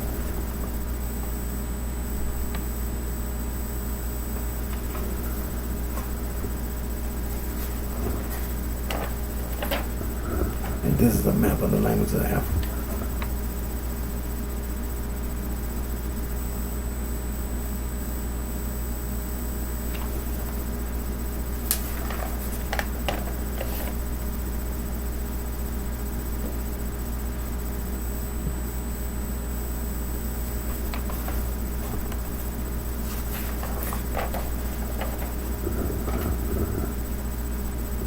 And this is the Afro-Asiatic language distribution map.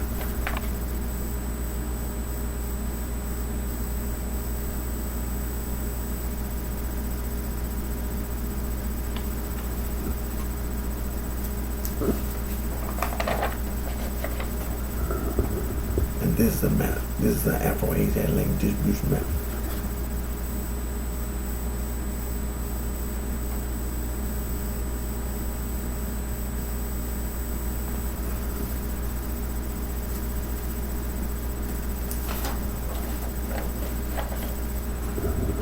This is the Nilo-Saharan language distribution map.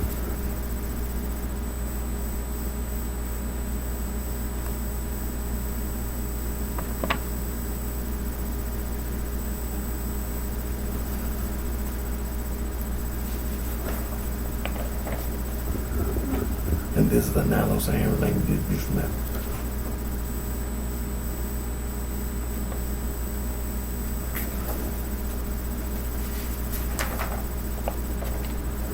And this is the Niger-Congo language distribution map.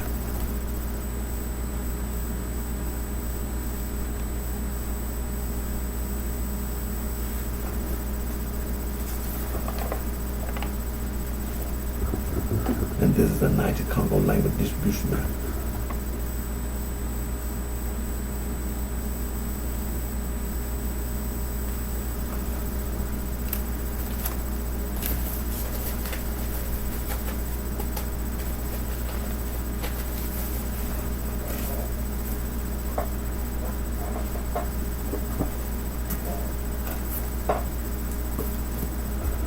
Now, the title of the book, West African Traditional Religion, written by Dr. Joseph Omaseno Belelo and Dr. P. Antonumo Topanga.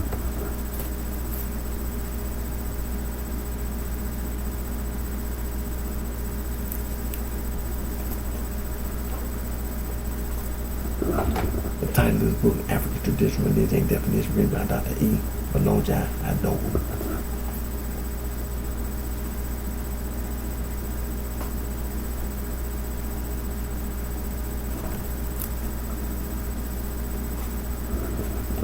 Title of the book, African Religion and Philosophy, written by Dr. John S. M.B.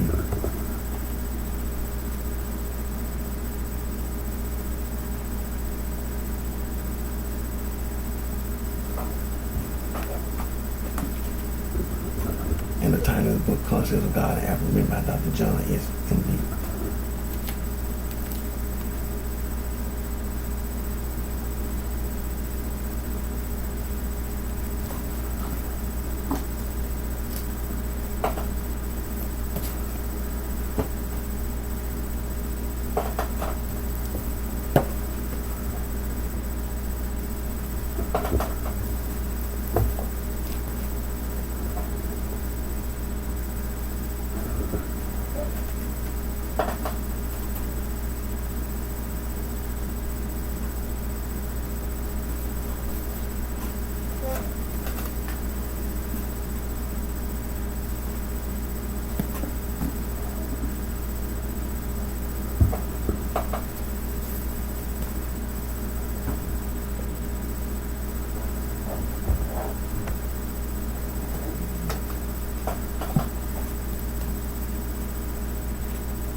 Webster's Third New International Dictionary give you a complete and total definition and meaning of the word game.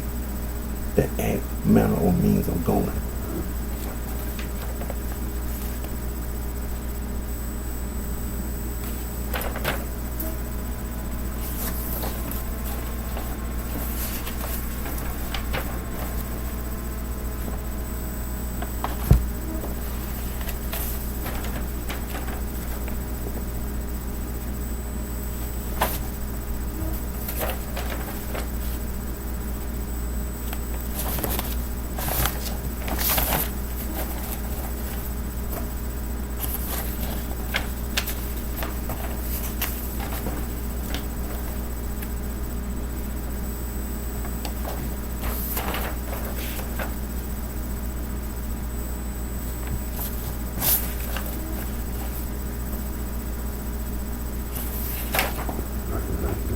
Now, the so-called sorority and fraternity East Coast Beach, going around trying to claim the whole damn East Coast of the United States of America, using that occult literature from the state of Maine all the way down to the state of Florida. And see, they go around victimizing each other. Then they leave the East Coast, go to all these other places in the United States of America and U.S. territory, using that occult literature. See, that where that blood gang, that Crip gang, that where all that bloodstones and lines, that where it came from. The sorority and fraternity East Coast Beach, using that occult literature. Ain't no such thing. The United States government, the United States government, the whole, the United States Department is just anti-gang. Anti-gang. You see, all these celebrities, a lot of these celebrity athletes, celebrity entertainers, that's what they be doing. They be going around joining the sorority fraternity. They went to college. Then they go around calling themselves a blood in the Crip. Go around calling themselves a bloodstone in a limestone. Gonna get your goddamn ass killed on these streets. Okay?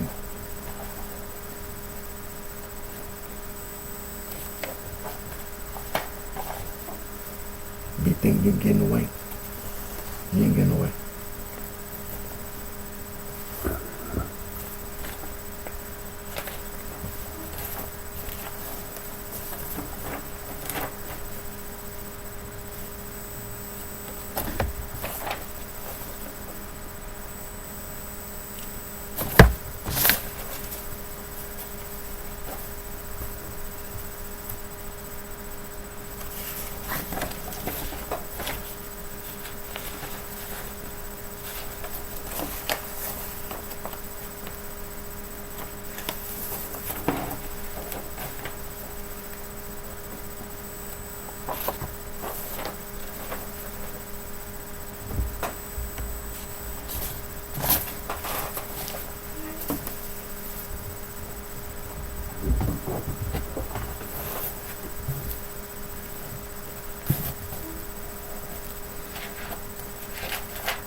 Oxford English Dictionary gives a complete total definition and meaning of the word gang.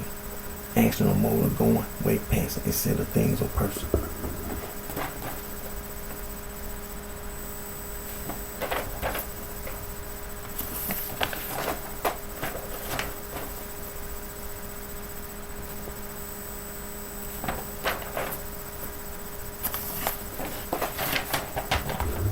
And again, like I said, the United States Department of Justice, anti-gang. The Department of Justice Program Justice, the Department of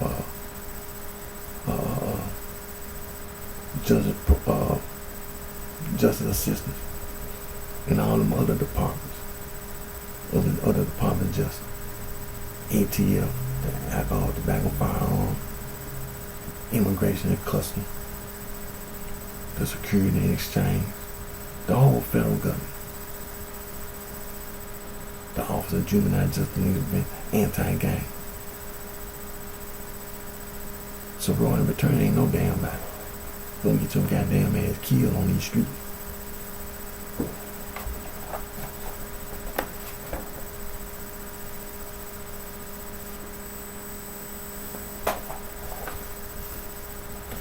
So you go around and think you can play with grown people. You go around instigating and provoking other people.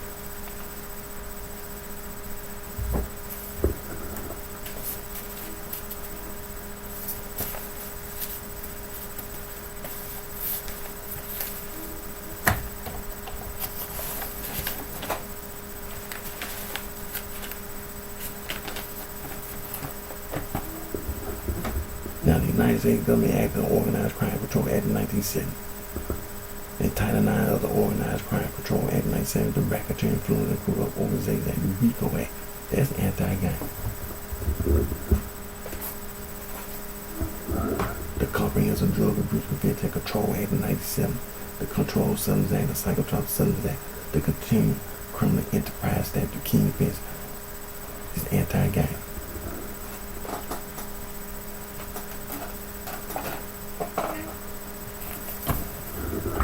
The Juvenile Justice and Legal Prevention Act of 1974 established the Office of Juvenile Justice and Legal Prevention. Then you have other related legislation. The Comprehensive Anti-Gang List, the Office of Juvenile Justice and Legal Prevention, and the Comprehensive Gang Law, the Office of Juvenile Justice and Legal Prevention, the Bureau of Justice System, the Office of Justice Program, the whole United States Department of Justice saying anti-gang. The Office of Justice Program, the Bureau of Justice System, the United States Department of Justice, Comprehensive Anti-Gang Legislative Project saying they do.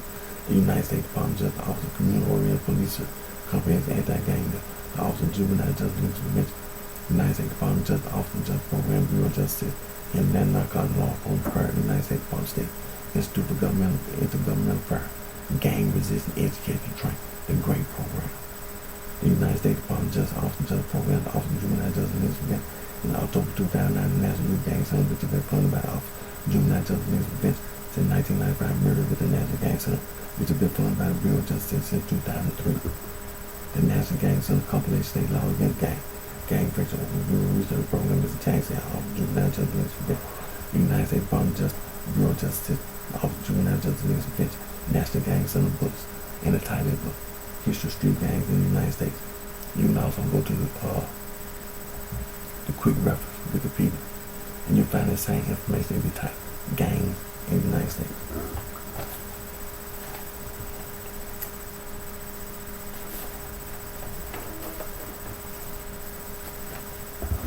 The United States Department of Justice, Office of the United States Attorney, Man 1457, Criminal Street Gang Statute 18, United States Code 521, the United States Department of Justice, Federal Bureau of Investigation, National Gang Intelligence Center, United States Department of Justice, Organized Crime and Gang Section, and then you have other federal, state, and local agencies. The United States Department of Justice, Office of Justice Program, National Institute of Justice, Anti-Gang Strategies, Prevention, Intervention, Assessment, and Suppression. The United States Department of Justice, Office of Justice Program, National Institute of Justice, the United States Department of Health and Human Services, the Center for Disease Control and Prevention, the National Center for Injury Prevention and Control, Change of Course, Preventing Gang Membership, and Strive to do the duties used out everywhere. The United States Department of Justice, the United States Department of Education, the United States Department of Health and Human Services, the United States Department of Housing and Urban Development, the United States Department of Labor, and the White House Office of National Drug Control Policy, National Foreign Youth Violence Prevention Forum, You go to youth.gov, inform.thenationalforum, and as well as the comprehensive anti-gang legislation that came out. The United States Department of Justice, Bureau of Justice, National Crime Prevention Council, keep kids out of gang. The United States Department of Justice. Hazing is a crime. Go to lawyers.com, you'll be informed about anti-hate.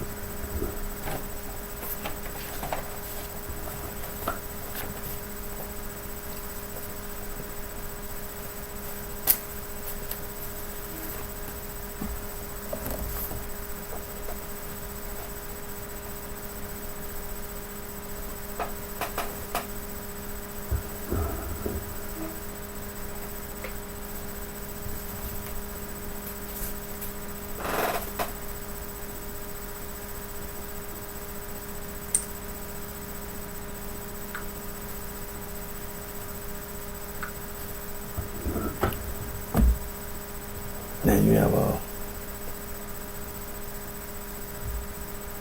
list of place names of Native American origin in the United States.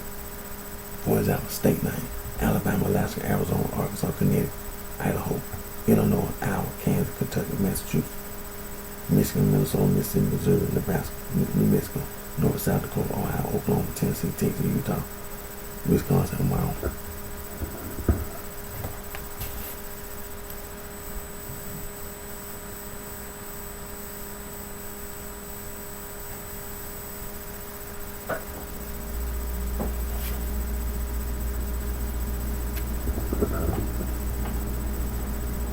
Then scroll all the way down to the bottom where you see also you'll see a list of place names of indigenous origin in America.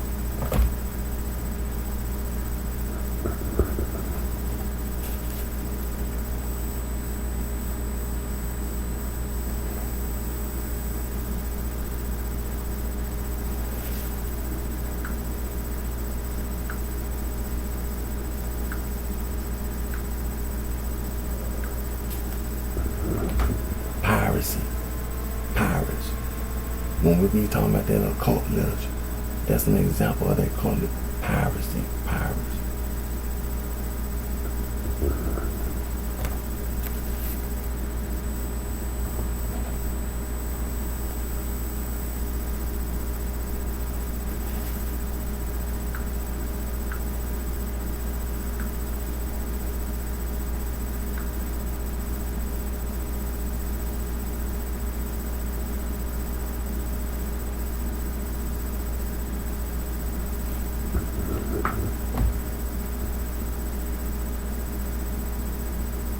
The United States Department of Justice, the Office of Juvenile Justice, the Prevention, the Bureau of Justice, the National Gang Center Bullet, and the title of that bullet, History of Street Gangs in the United States, written by Mr. James A. and Mr. John P. Moore.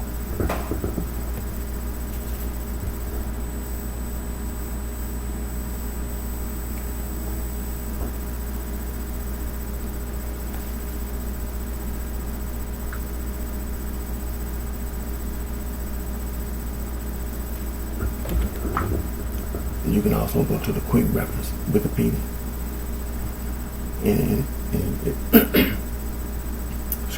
you'll find that same information. It'll be titled Gangs in the United States.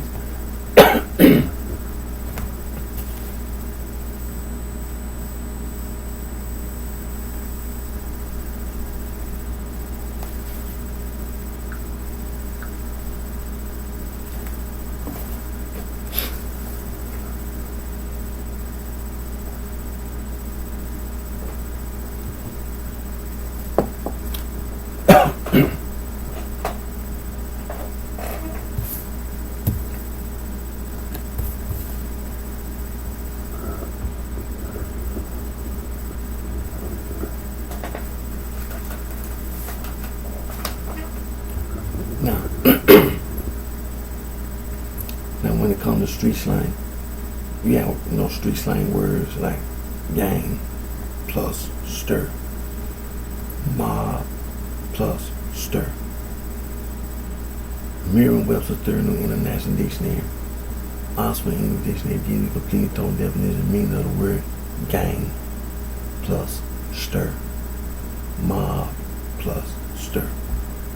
You have other street slang words: boss, goon, thug, crook, hooligan, mac, player, pimp, whore, hustler, nigga, Tell a nigga how to do it.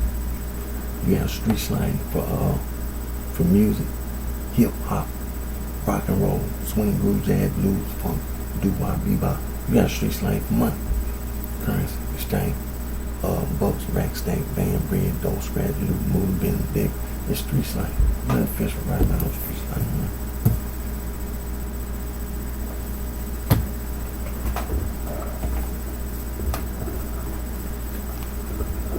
Now, don't negate the pre-13 continent history. Now, Harvard University is the oldest institute of higher learning in the United States, founded March 13, 1639, Cambridge, Massachusetts.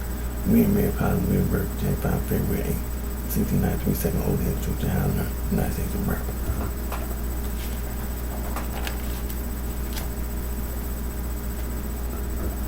Phi Beta Kappa Society, founded December 5, 1776. The College of William Mary, recognized as the first Greek medical student society in North America. Alpha Delta Pi First Sorority, founded in 1851, Western Head College, Macon, Georgia. First organization, Dr. Weir Sorority, the Kappa Phi Beta, established on November 11, 1874, Syracuse University in Syracuse, New York. The first women's fraternity was DuPont College, 18 something. The basis of the sorority and fraternity is them old world secret society from Africa, from Asia, and from Europe. For example, the Freemasons, the Eastern Star. If you talking about Euclid, the mathematician living in Alexander East, 1390, 1425, mentioned the Holloway manuscript, Reader's poem, Cook manuscript, and the Downing manuscript.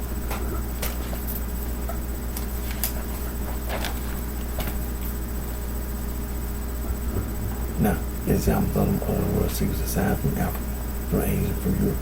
The skull and bone, both group the sun, live with the other side, prime side of the Ordo Temporarium, Knights of the Golden Eagle Blue, the ancient Arabic order of the nose of the Mistral, Peru order of Pio Sisters, the Eastern Star Freemason, the Elks, the Lower Order, Bilderberg Group, the Ku Klux Klan, Knights of Bethlehem, Knights of Columbus, Illuminati, Far Side, Hermetic Order of the Golden Dawn, the Mystic Order of the Veil, Prophet of the Chanting Ring, the United Order of the Golden Cross, United Ancient Order of Druid, National Grain, Ancient Order of Herman, the Opus Dei, the Knights Temple, the Scotty Rite.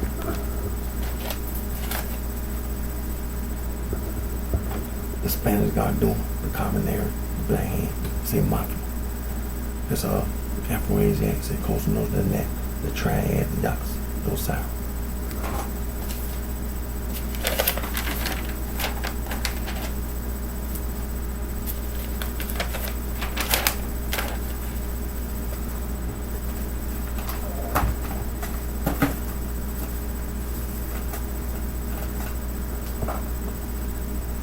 Now, the United States Department of Justice, hazing is a crime, and the so-called sorority fraternity, the East Coast Beach, been using that hazing in the initiation ritual. The initiation ritual is the occult. The so-called sorority fraternity commit crime on and off the campus. They use and abuse tobacco products. They indulge in gambling, gang chant. They use and abuse alcohol and drugs. They indulge in immoral activity. They indulge in sexual deviance. So don't let the sorority fraternity mislead you. Because they think they can play. They think you can play with other people. Talking about they try to use the Constitution, try to play the whole Department of Justice, the whole United States government, the United States Department of Justice, anti-gang, anti-gang. All those persons that initiate start the sorority fraternity, renounce them. Denounce the whole concept and idea of sorority fraternity. See, the sorority fraternity, you know, they work and they manage the businesses, the companies, the corporations. They use and misuse the background check. They commit crime against humanity, atrocity, violation of human rights, civil rights, inhumanity, genocide, everything, all forms of discrimination and harassment. They pollute the air, groundwater, and noise pollution. They destroy the environment, nature, and wildlife. So don't let the sorority and the fraternity, the East Coast Beach, mislead you.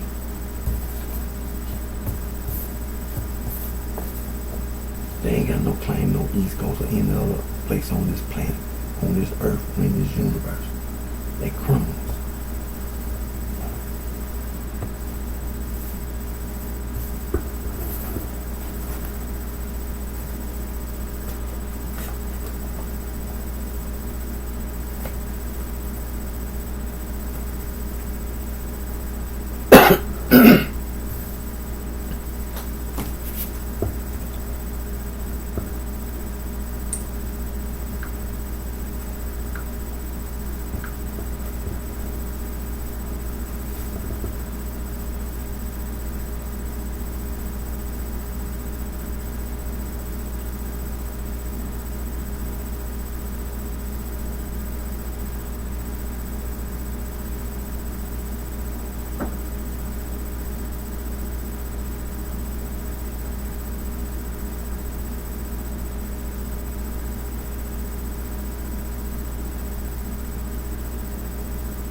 Amnesty International, Human Rights Watch, Joe Rights, Frontline Defender, Human Rights Watch Frontier, International for Human Rights.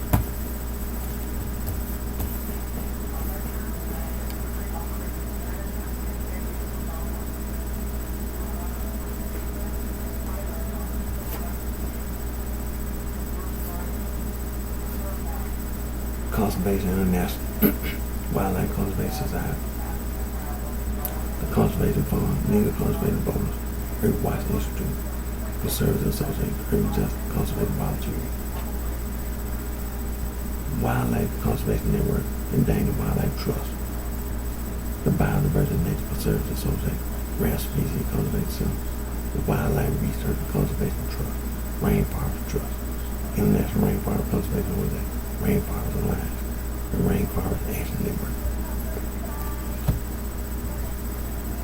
Biodiversity International, Earth Day Network, Environmental Defense Fund, Friends of the Earth, Friends of Nature, Green Friends of Nature Conservation, Wildlife Conservation Society, Soil and Water Conservation, Clean Water Action, World Water Council, Marine Conservation Institute, Marine Conservation Alliance, Ocean Preservation Society, Ocean Society, Global Ocean Commission, the International Marine Life Alliance.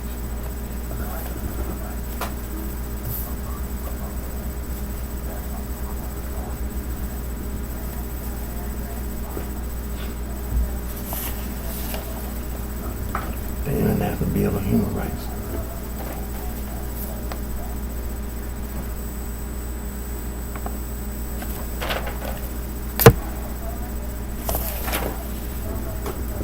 The Convention on the Elimination of All Forms of Discrimination Against Women.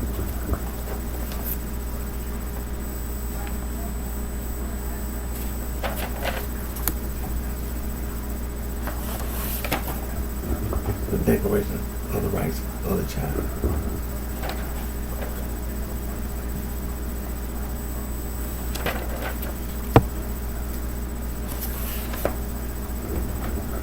The United Nations Convention on the Rights of the Child.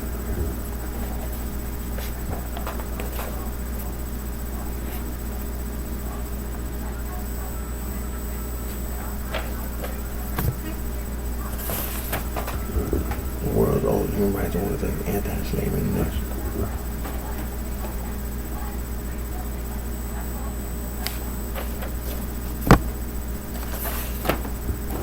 The International Federation for Human Rights.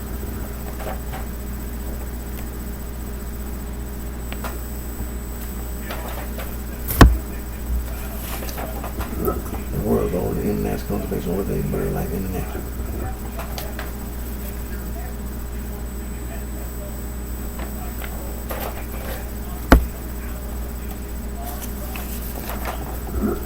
Fauna and Flora International was the world's first international wildlife conservation organization.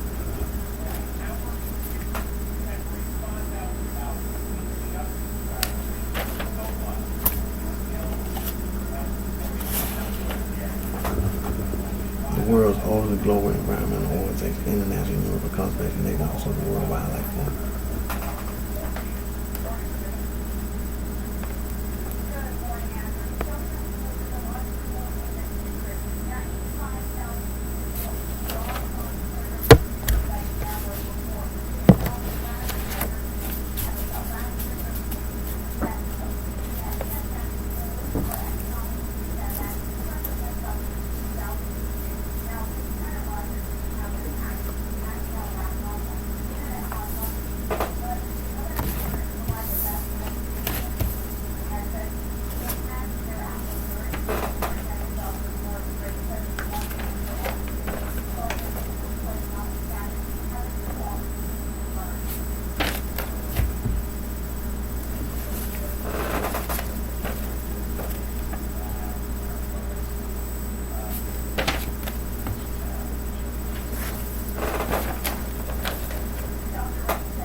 Now the Catholic Church and all that particular church, they be using that occult literature. They be lying. Ain't no such thing, no Catholic Church and all that particular church. They be lying. They be using that occult literature. And that's where a lot of these celebrity athletes and celebrity entertainers, that's really why they go, because they're occult literature. Call the FBI. Call the FBI.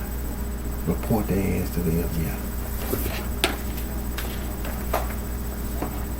The Protestant Reformation Movement Church in 95 Eastern Church. That's the Catholic Church, not that particular church. They lying. Call the FBI. They be using that occult literature. That's where a lot of these celebrity athletes, celebrity entertainers go. Call the FBI.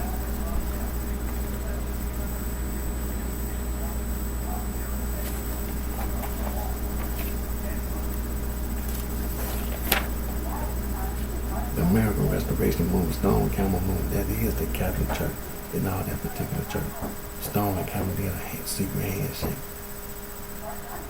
And then we had all these people in the Catholic Church and all that particular church trying to hide.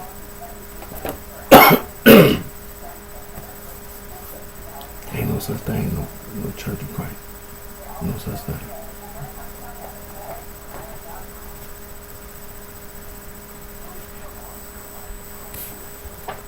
They be lying. No such thing.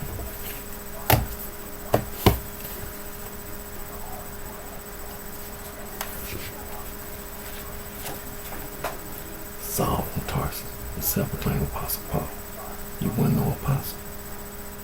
There's only 12 apostles. And he wasn't one of them. He was lying. He wrote all those epistles. He was an occultist, the devil. The man-made religion was there. They used those epistles that Saul from Tarsus, self-proclaimed Apostle Paul wrote. Romans chapter 16, verse 16, salute one another with the whole kiss of the church. They put the suffix ES on the end of the church for Christ salute.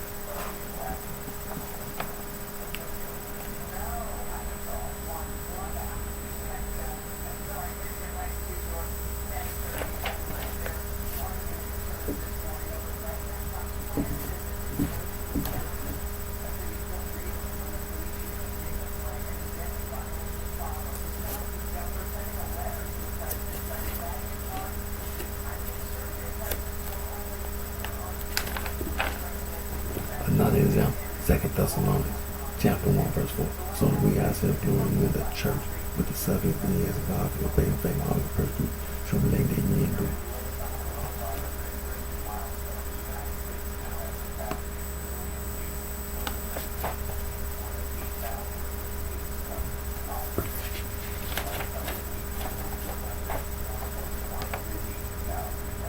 There's no such thing. You can't take the word devil and say that the Holy Bible. The Holy Bible is consecrated. The United Nations. That's religious persecution. You cannot take the word devil and say that the Holy Bible.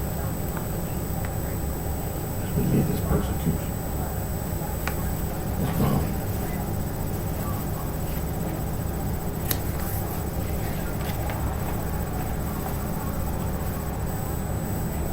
Look at the word cult in the that was this sorority fraternity, East Coast Beach. A cult. The ones that been in the sorority fraternity for over 20 years.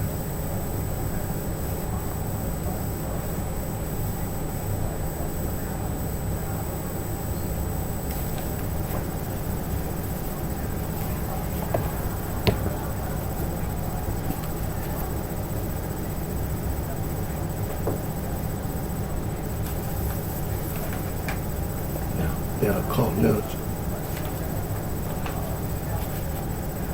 Western esotericism, Western mystery tradition, Hermetism, Gnosticism, Neoplatonism, Rosicrucianism, the Freemasonry, Eastern Star, Angel and Light, Spiritualism, Kabbalah. You see the word occult and arcane, then macrocosm, microcosm, and exoteric. See?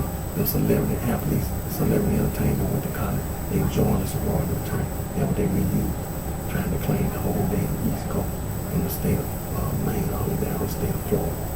A criminal organization. Go get your goddamn ass killed. Playing with wrong people. The sorority fraternity.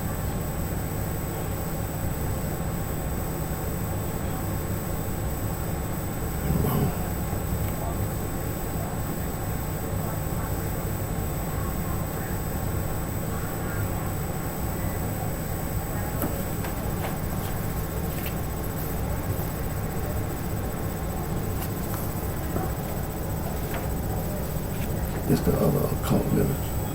You see the word occult and arcane, and esoteric, spiritualism, theosophy, emphasize, hermetic order, the golden dawn, new age, occult science, and occult quality. It's wrong.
Continue to study the first century.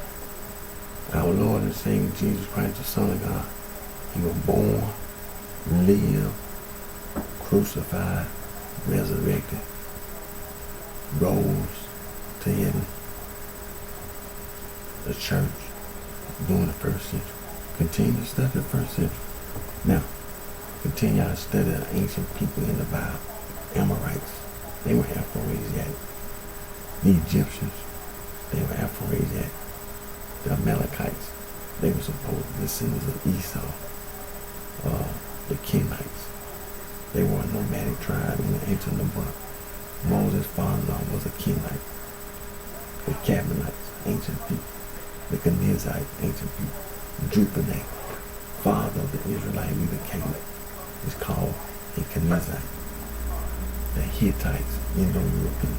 The Perizzites, ancient people. The Rephaim, the Riphaites, they were also known as Zamzum, Emil.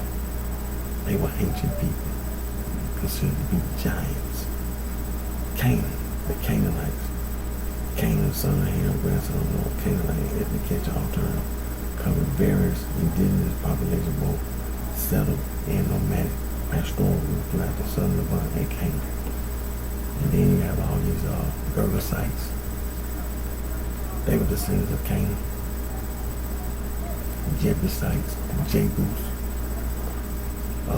the Hittites, the Horites, the Hurrians, the Philistines. Now the Philistines, they not Aphrodisiac, and it has not been determined that they are Indo-Europeans. The Moabites, Aphrodisiac, the Midianites, Aphrodisiac, and the Ammonites, Aphrodisiac.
I compiled all these verses from the 5 books of Moses.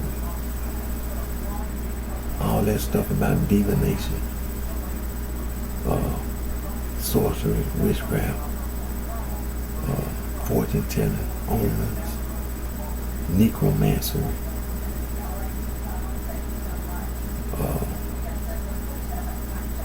tarot cards, all that stuff is wrong.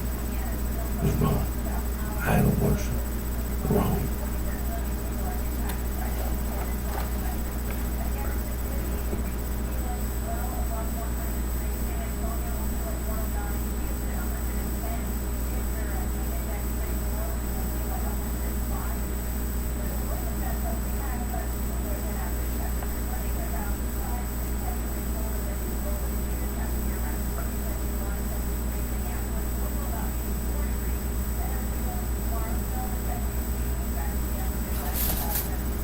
Now, that occult literature is wrong.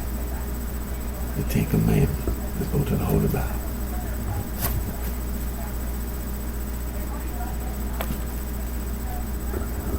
To the Old Testament, the 5 books of Moses, the book of Exodus, the 10 Commandments.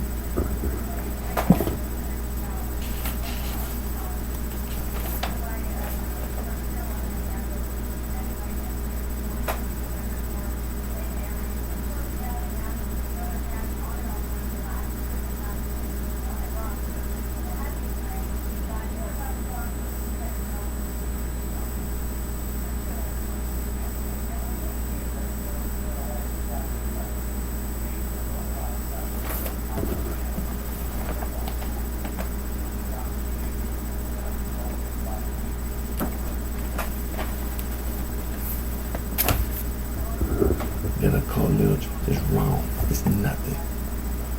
It don't mean nothing. You don't listen to man, you listen to God.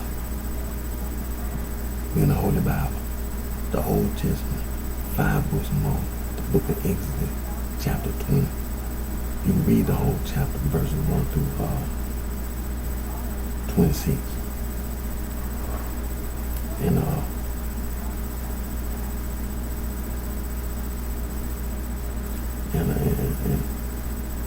the 10 Commandments, verses 1 through 17. It reads, and God spake all these words, saying, I am the Lord. On the count of 3. 1, 2, 3. Thy God. That occult literature, it's a lie. It's nothing. It's a lie. You don't listen to man. You listen to God. Which have brought thee out of the land of Egypt, out of the house of bondage. Thou shalt have no other God before me. Thou shalt not make unto thee any graven image or any likeness of anything that is in heaven above, or that is in the earth beneath, or that is in the water on earth. Thou shalt not bow down thyself to them nor serve, for I, the Lord, thy God, am a jealous God. This is the second time. Visiting the iniquity of the father upon the children to the third and fourth generation, then they hate me, and showing mercy unto thousands of them that love me and keep my commandments. Thou shalt not take the name of the Lord thy God. That's the third time. In vain. For the Lord will not hold him guilty that take his name in vain. Remember the Sabbath day, keep it on 6 days shalt thou labor and do all that work. But the 7th day is the Sabbath of the Lord thy God. That's the 4th time. In it, thou shalt not do any work, thou nor thy son, nor thy daughter, thy manservant, nor thy maidservant, nor thy cattle, nor thy stranger that within thy. For in 6 days the Lord made heaven and earth, the sea and all that in them is, and rest of the 7th day. Wherefore the Lord blessed the Sabbath day, have it on thy father and thy mother, that thy day may be long upon the land which the Lord thy God giveth thee. Thou shalt not kill. Thou shalt not commit adultery. Thou shalt not steal. Thou shalt not bear false witness against thy neighbor. Thou shalt not covet thy neighbor's house. Thou shalt not covet thy neighbor's wife, nor his maidservant, nor his maidservant, nor his ox, nor his ass, nor anything that is thy neighbor's. 5 times God told you, I am the Lord thy God. You don't have no choice. You don't have no choice. You listen to God and God only.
Now let's go to the New Testament.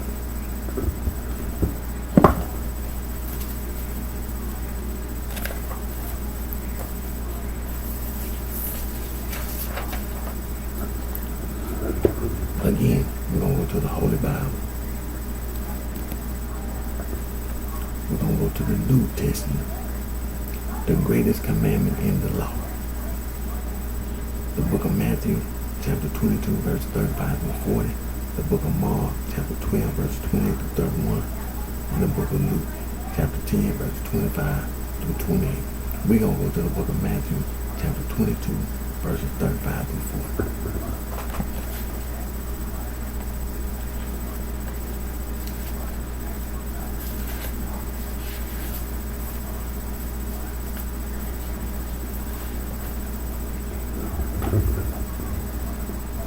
Again, the greatest commandment in the law. The book of Matthew, chapter 22, verses 35 through 4. And it reads, Then one of them, which was their Lord, asked them a quick tempting and saying, Master, which is the great commandment in the law? Jesus said unto him, Thou shalt love thy Lord on the count of three. 1, 2, 3. Thy God. You don't have no choice. You don't have no decision in the matter. You don't listen to man, you listen to God. And our Lord and Savior Jesus Christ is the Son of God. He's the same God in the Old Testament, the same God in the New Testament. With all thy heart. What that mean? The same God in the Old Testament is the same God in the New Testament. And with all thy soul, you know that you've been taught by God that there's another life to live. We don't just live the physical, the carnal, but we also have a spiritual life. The way you live your life in the physical determines whether you'll be blessed to go to heaven for eternity or to hell for eternity.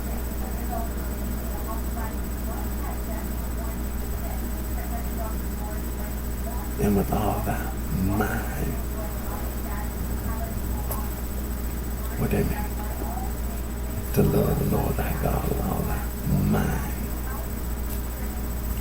Well, you see how this is the time of year when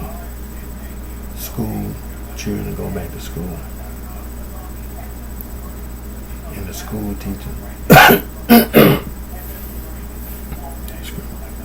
the faculty,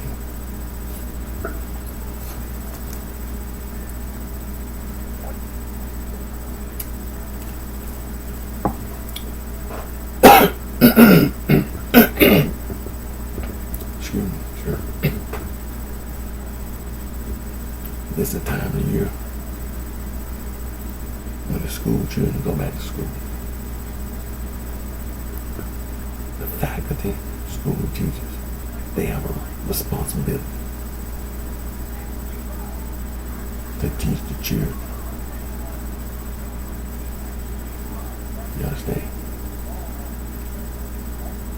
You have a responsibility to guide the youth in the right direction. The curriculum. You understand? What the children learn is what they supposed to learn. Math. But if you don't get on the proper tools, means to learn, then they can't learn. But then they end up being delinquents. Being grow to be criminals. That's because that's what you want them to grow to be. And it all started not just in the home, but into school. Because you had a person or persons who intentionally want to miseducate a child or children. You see, you didn't love the Lord thy God with all thy mind. You didn't listen to Jesus. You were listening to the devil.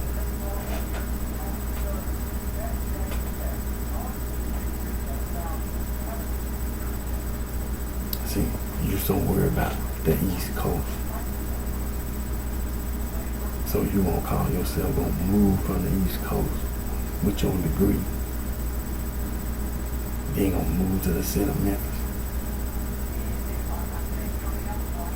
with the intent to support some criminal organization with your occult literature and intentionally miseducate a child or children.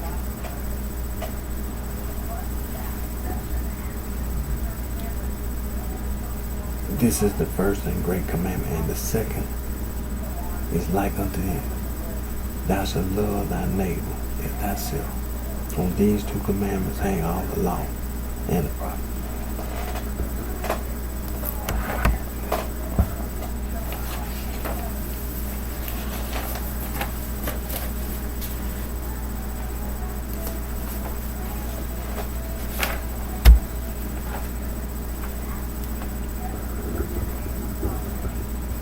And these verses mean the same thing. Matthew chapter 13, verse 1 through 58. In Matthew chapter 25, verse 1 through 46. In Mark chapter 4, verse 1 through 32. In Mark chapter 13, verse 1 through 37.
Acts chapter 11, verse 26. That's the occult. That's what did that. The occult. Saul from Tarsus, the self-proclaimed apostle Paul, the occultist, the devil. It's wrong. Wrong.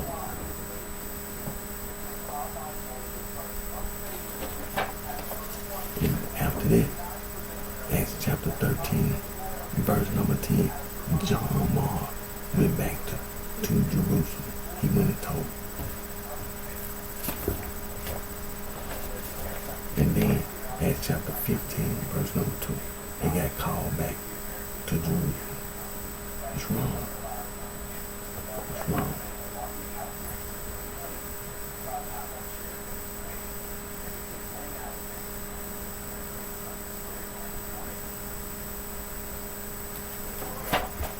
It's wrong.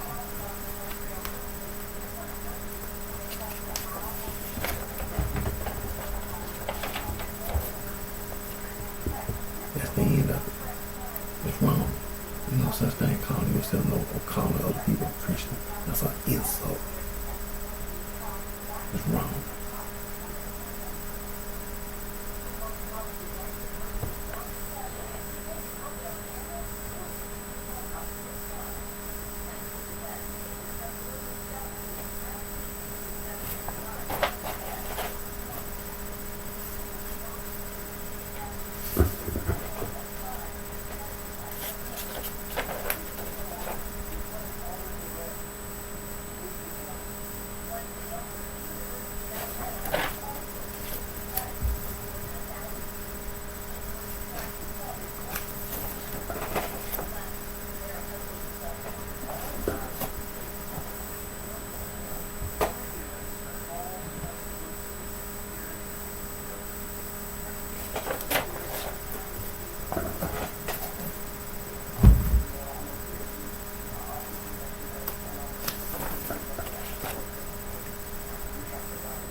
Now, once again, the diagram that shows the injury, the wound, bullet wound to Mr. Sanford's body, and the entrance of the bullet, and where they recovered the bullet from Mr. Sanford's body, is first-degree murder.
Now, let me refer back to the police officer, F.L. Thomas, his testimony.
Okay, this is the testimony of Mr. F.L. Thomas.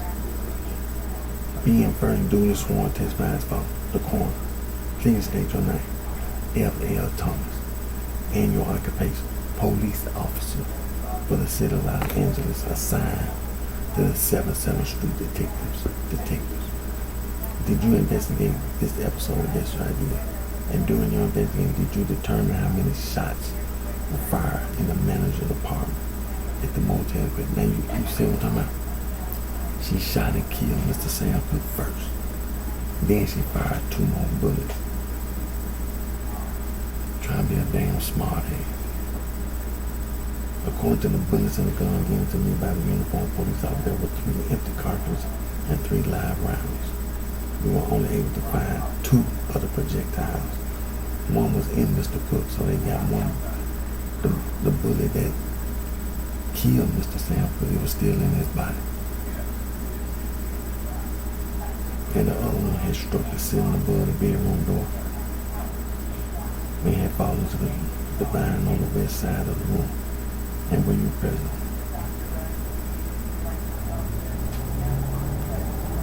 So they only found 2. The other one she shot out the outside on that way. They say, were you present when the body of Mr. Cook was served by the coroner's department? Part-time, yes, sir. And what property evidence was recovered with Mr. Cook at that time? Her wristwatch, I believe, was no Omega brand. Okay, boom.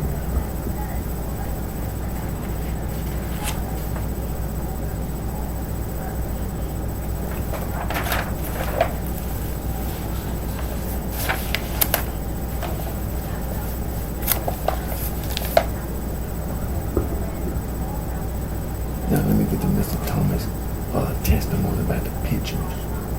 It says here,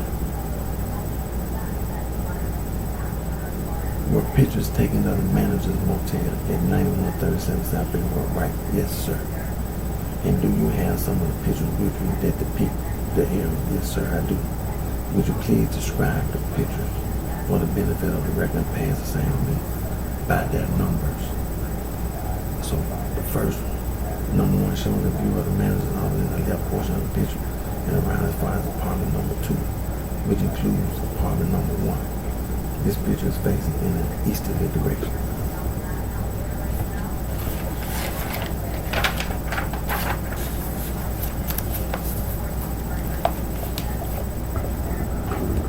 And the picture depicts a small booth area just to the left of the manager's office. This is a glass partition, enabling the operator of the motel to talk to any customer without opening her door.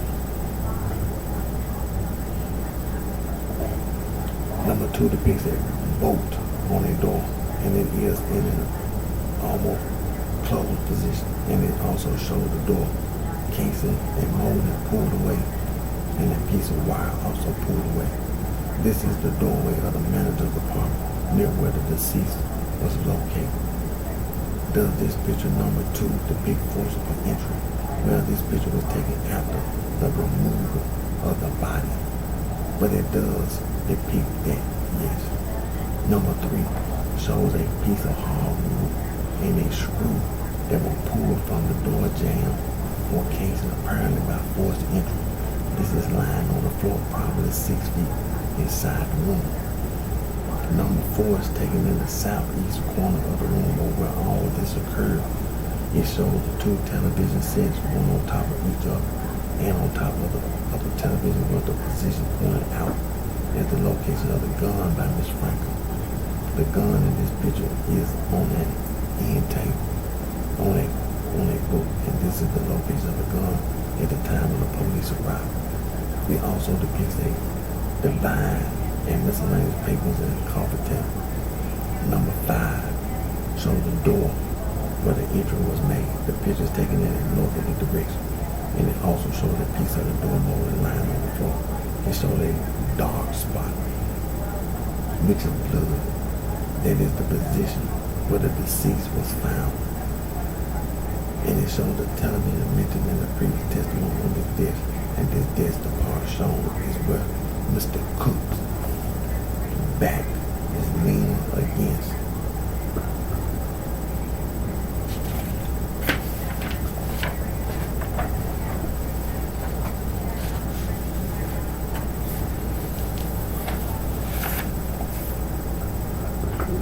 The time of the police arrival. Number 6 shows the gun already identified by the witness Franklin and the police officer. This is a close-up of the gun on the book on the end tape, shown in the early video.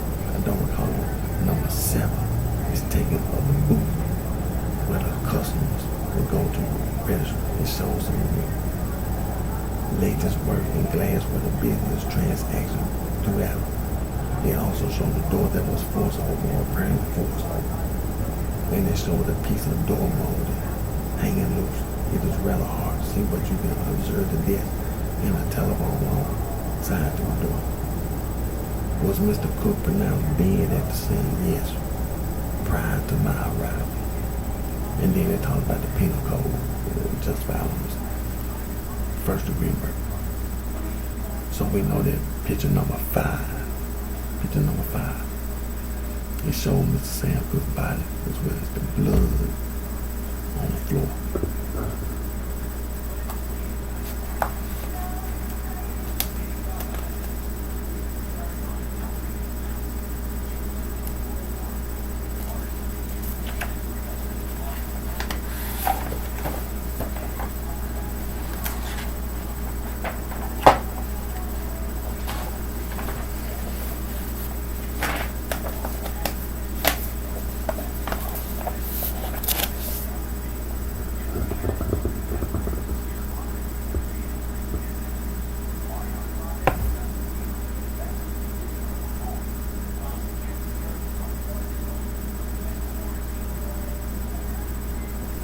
So like I said, picture number 5, that's the picture that, the evidence, first degree murder.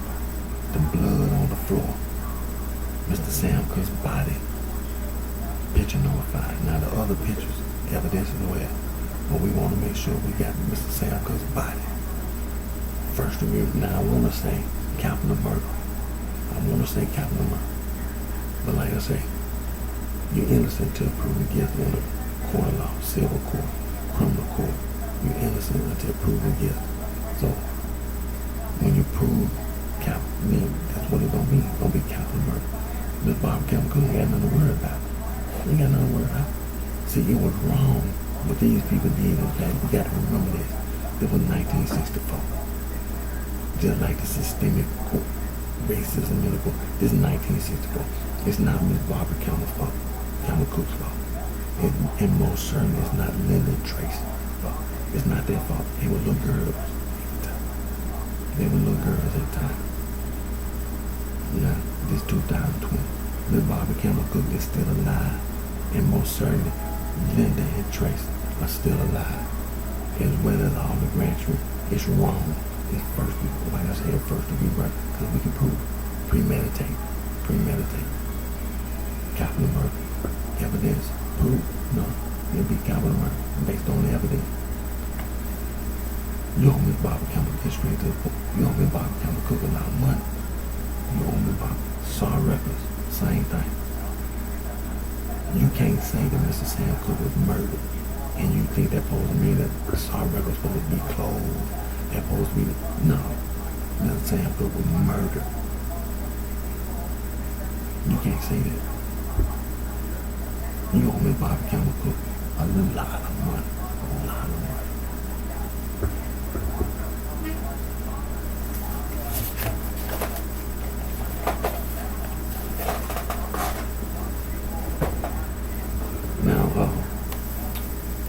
I'm gonna stay on this, so I'm gonna come back on my next video. Gonna still be on Miss Sam Cooke murder case. Gonna keep on ineffective assistance of counsel. Ineffective assistance of counsel. That's one issue that's gonna be raised. It's a more systemic racism. It's a more issue gonna be raised. The state Supreme Court, the criminal court of appeals. You ain't getting away. She ain't getting away. She ain't getting away with it. That field house nigga, she ain't getting away. She ain't getting away. She called herself gonna shoot and kill Miss Sam Cooke first. Then gonna fire 2 more bullets. Then call the police. I ain't impressed. Didn't impress me at all. If anything, you made me mad.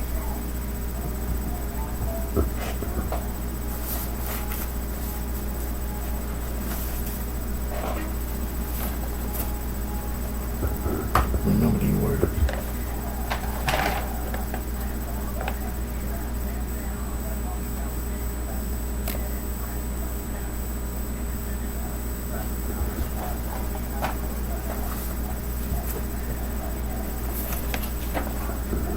These are just a few of the free logo design websites you go to make anti-gang logo.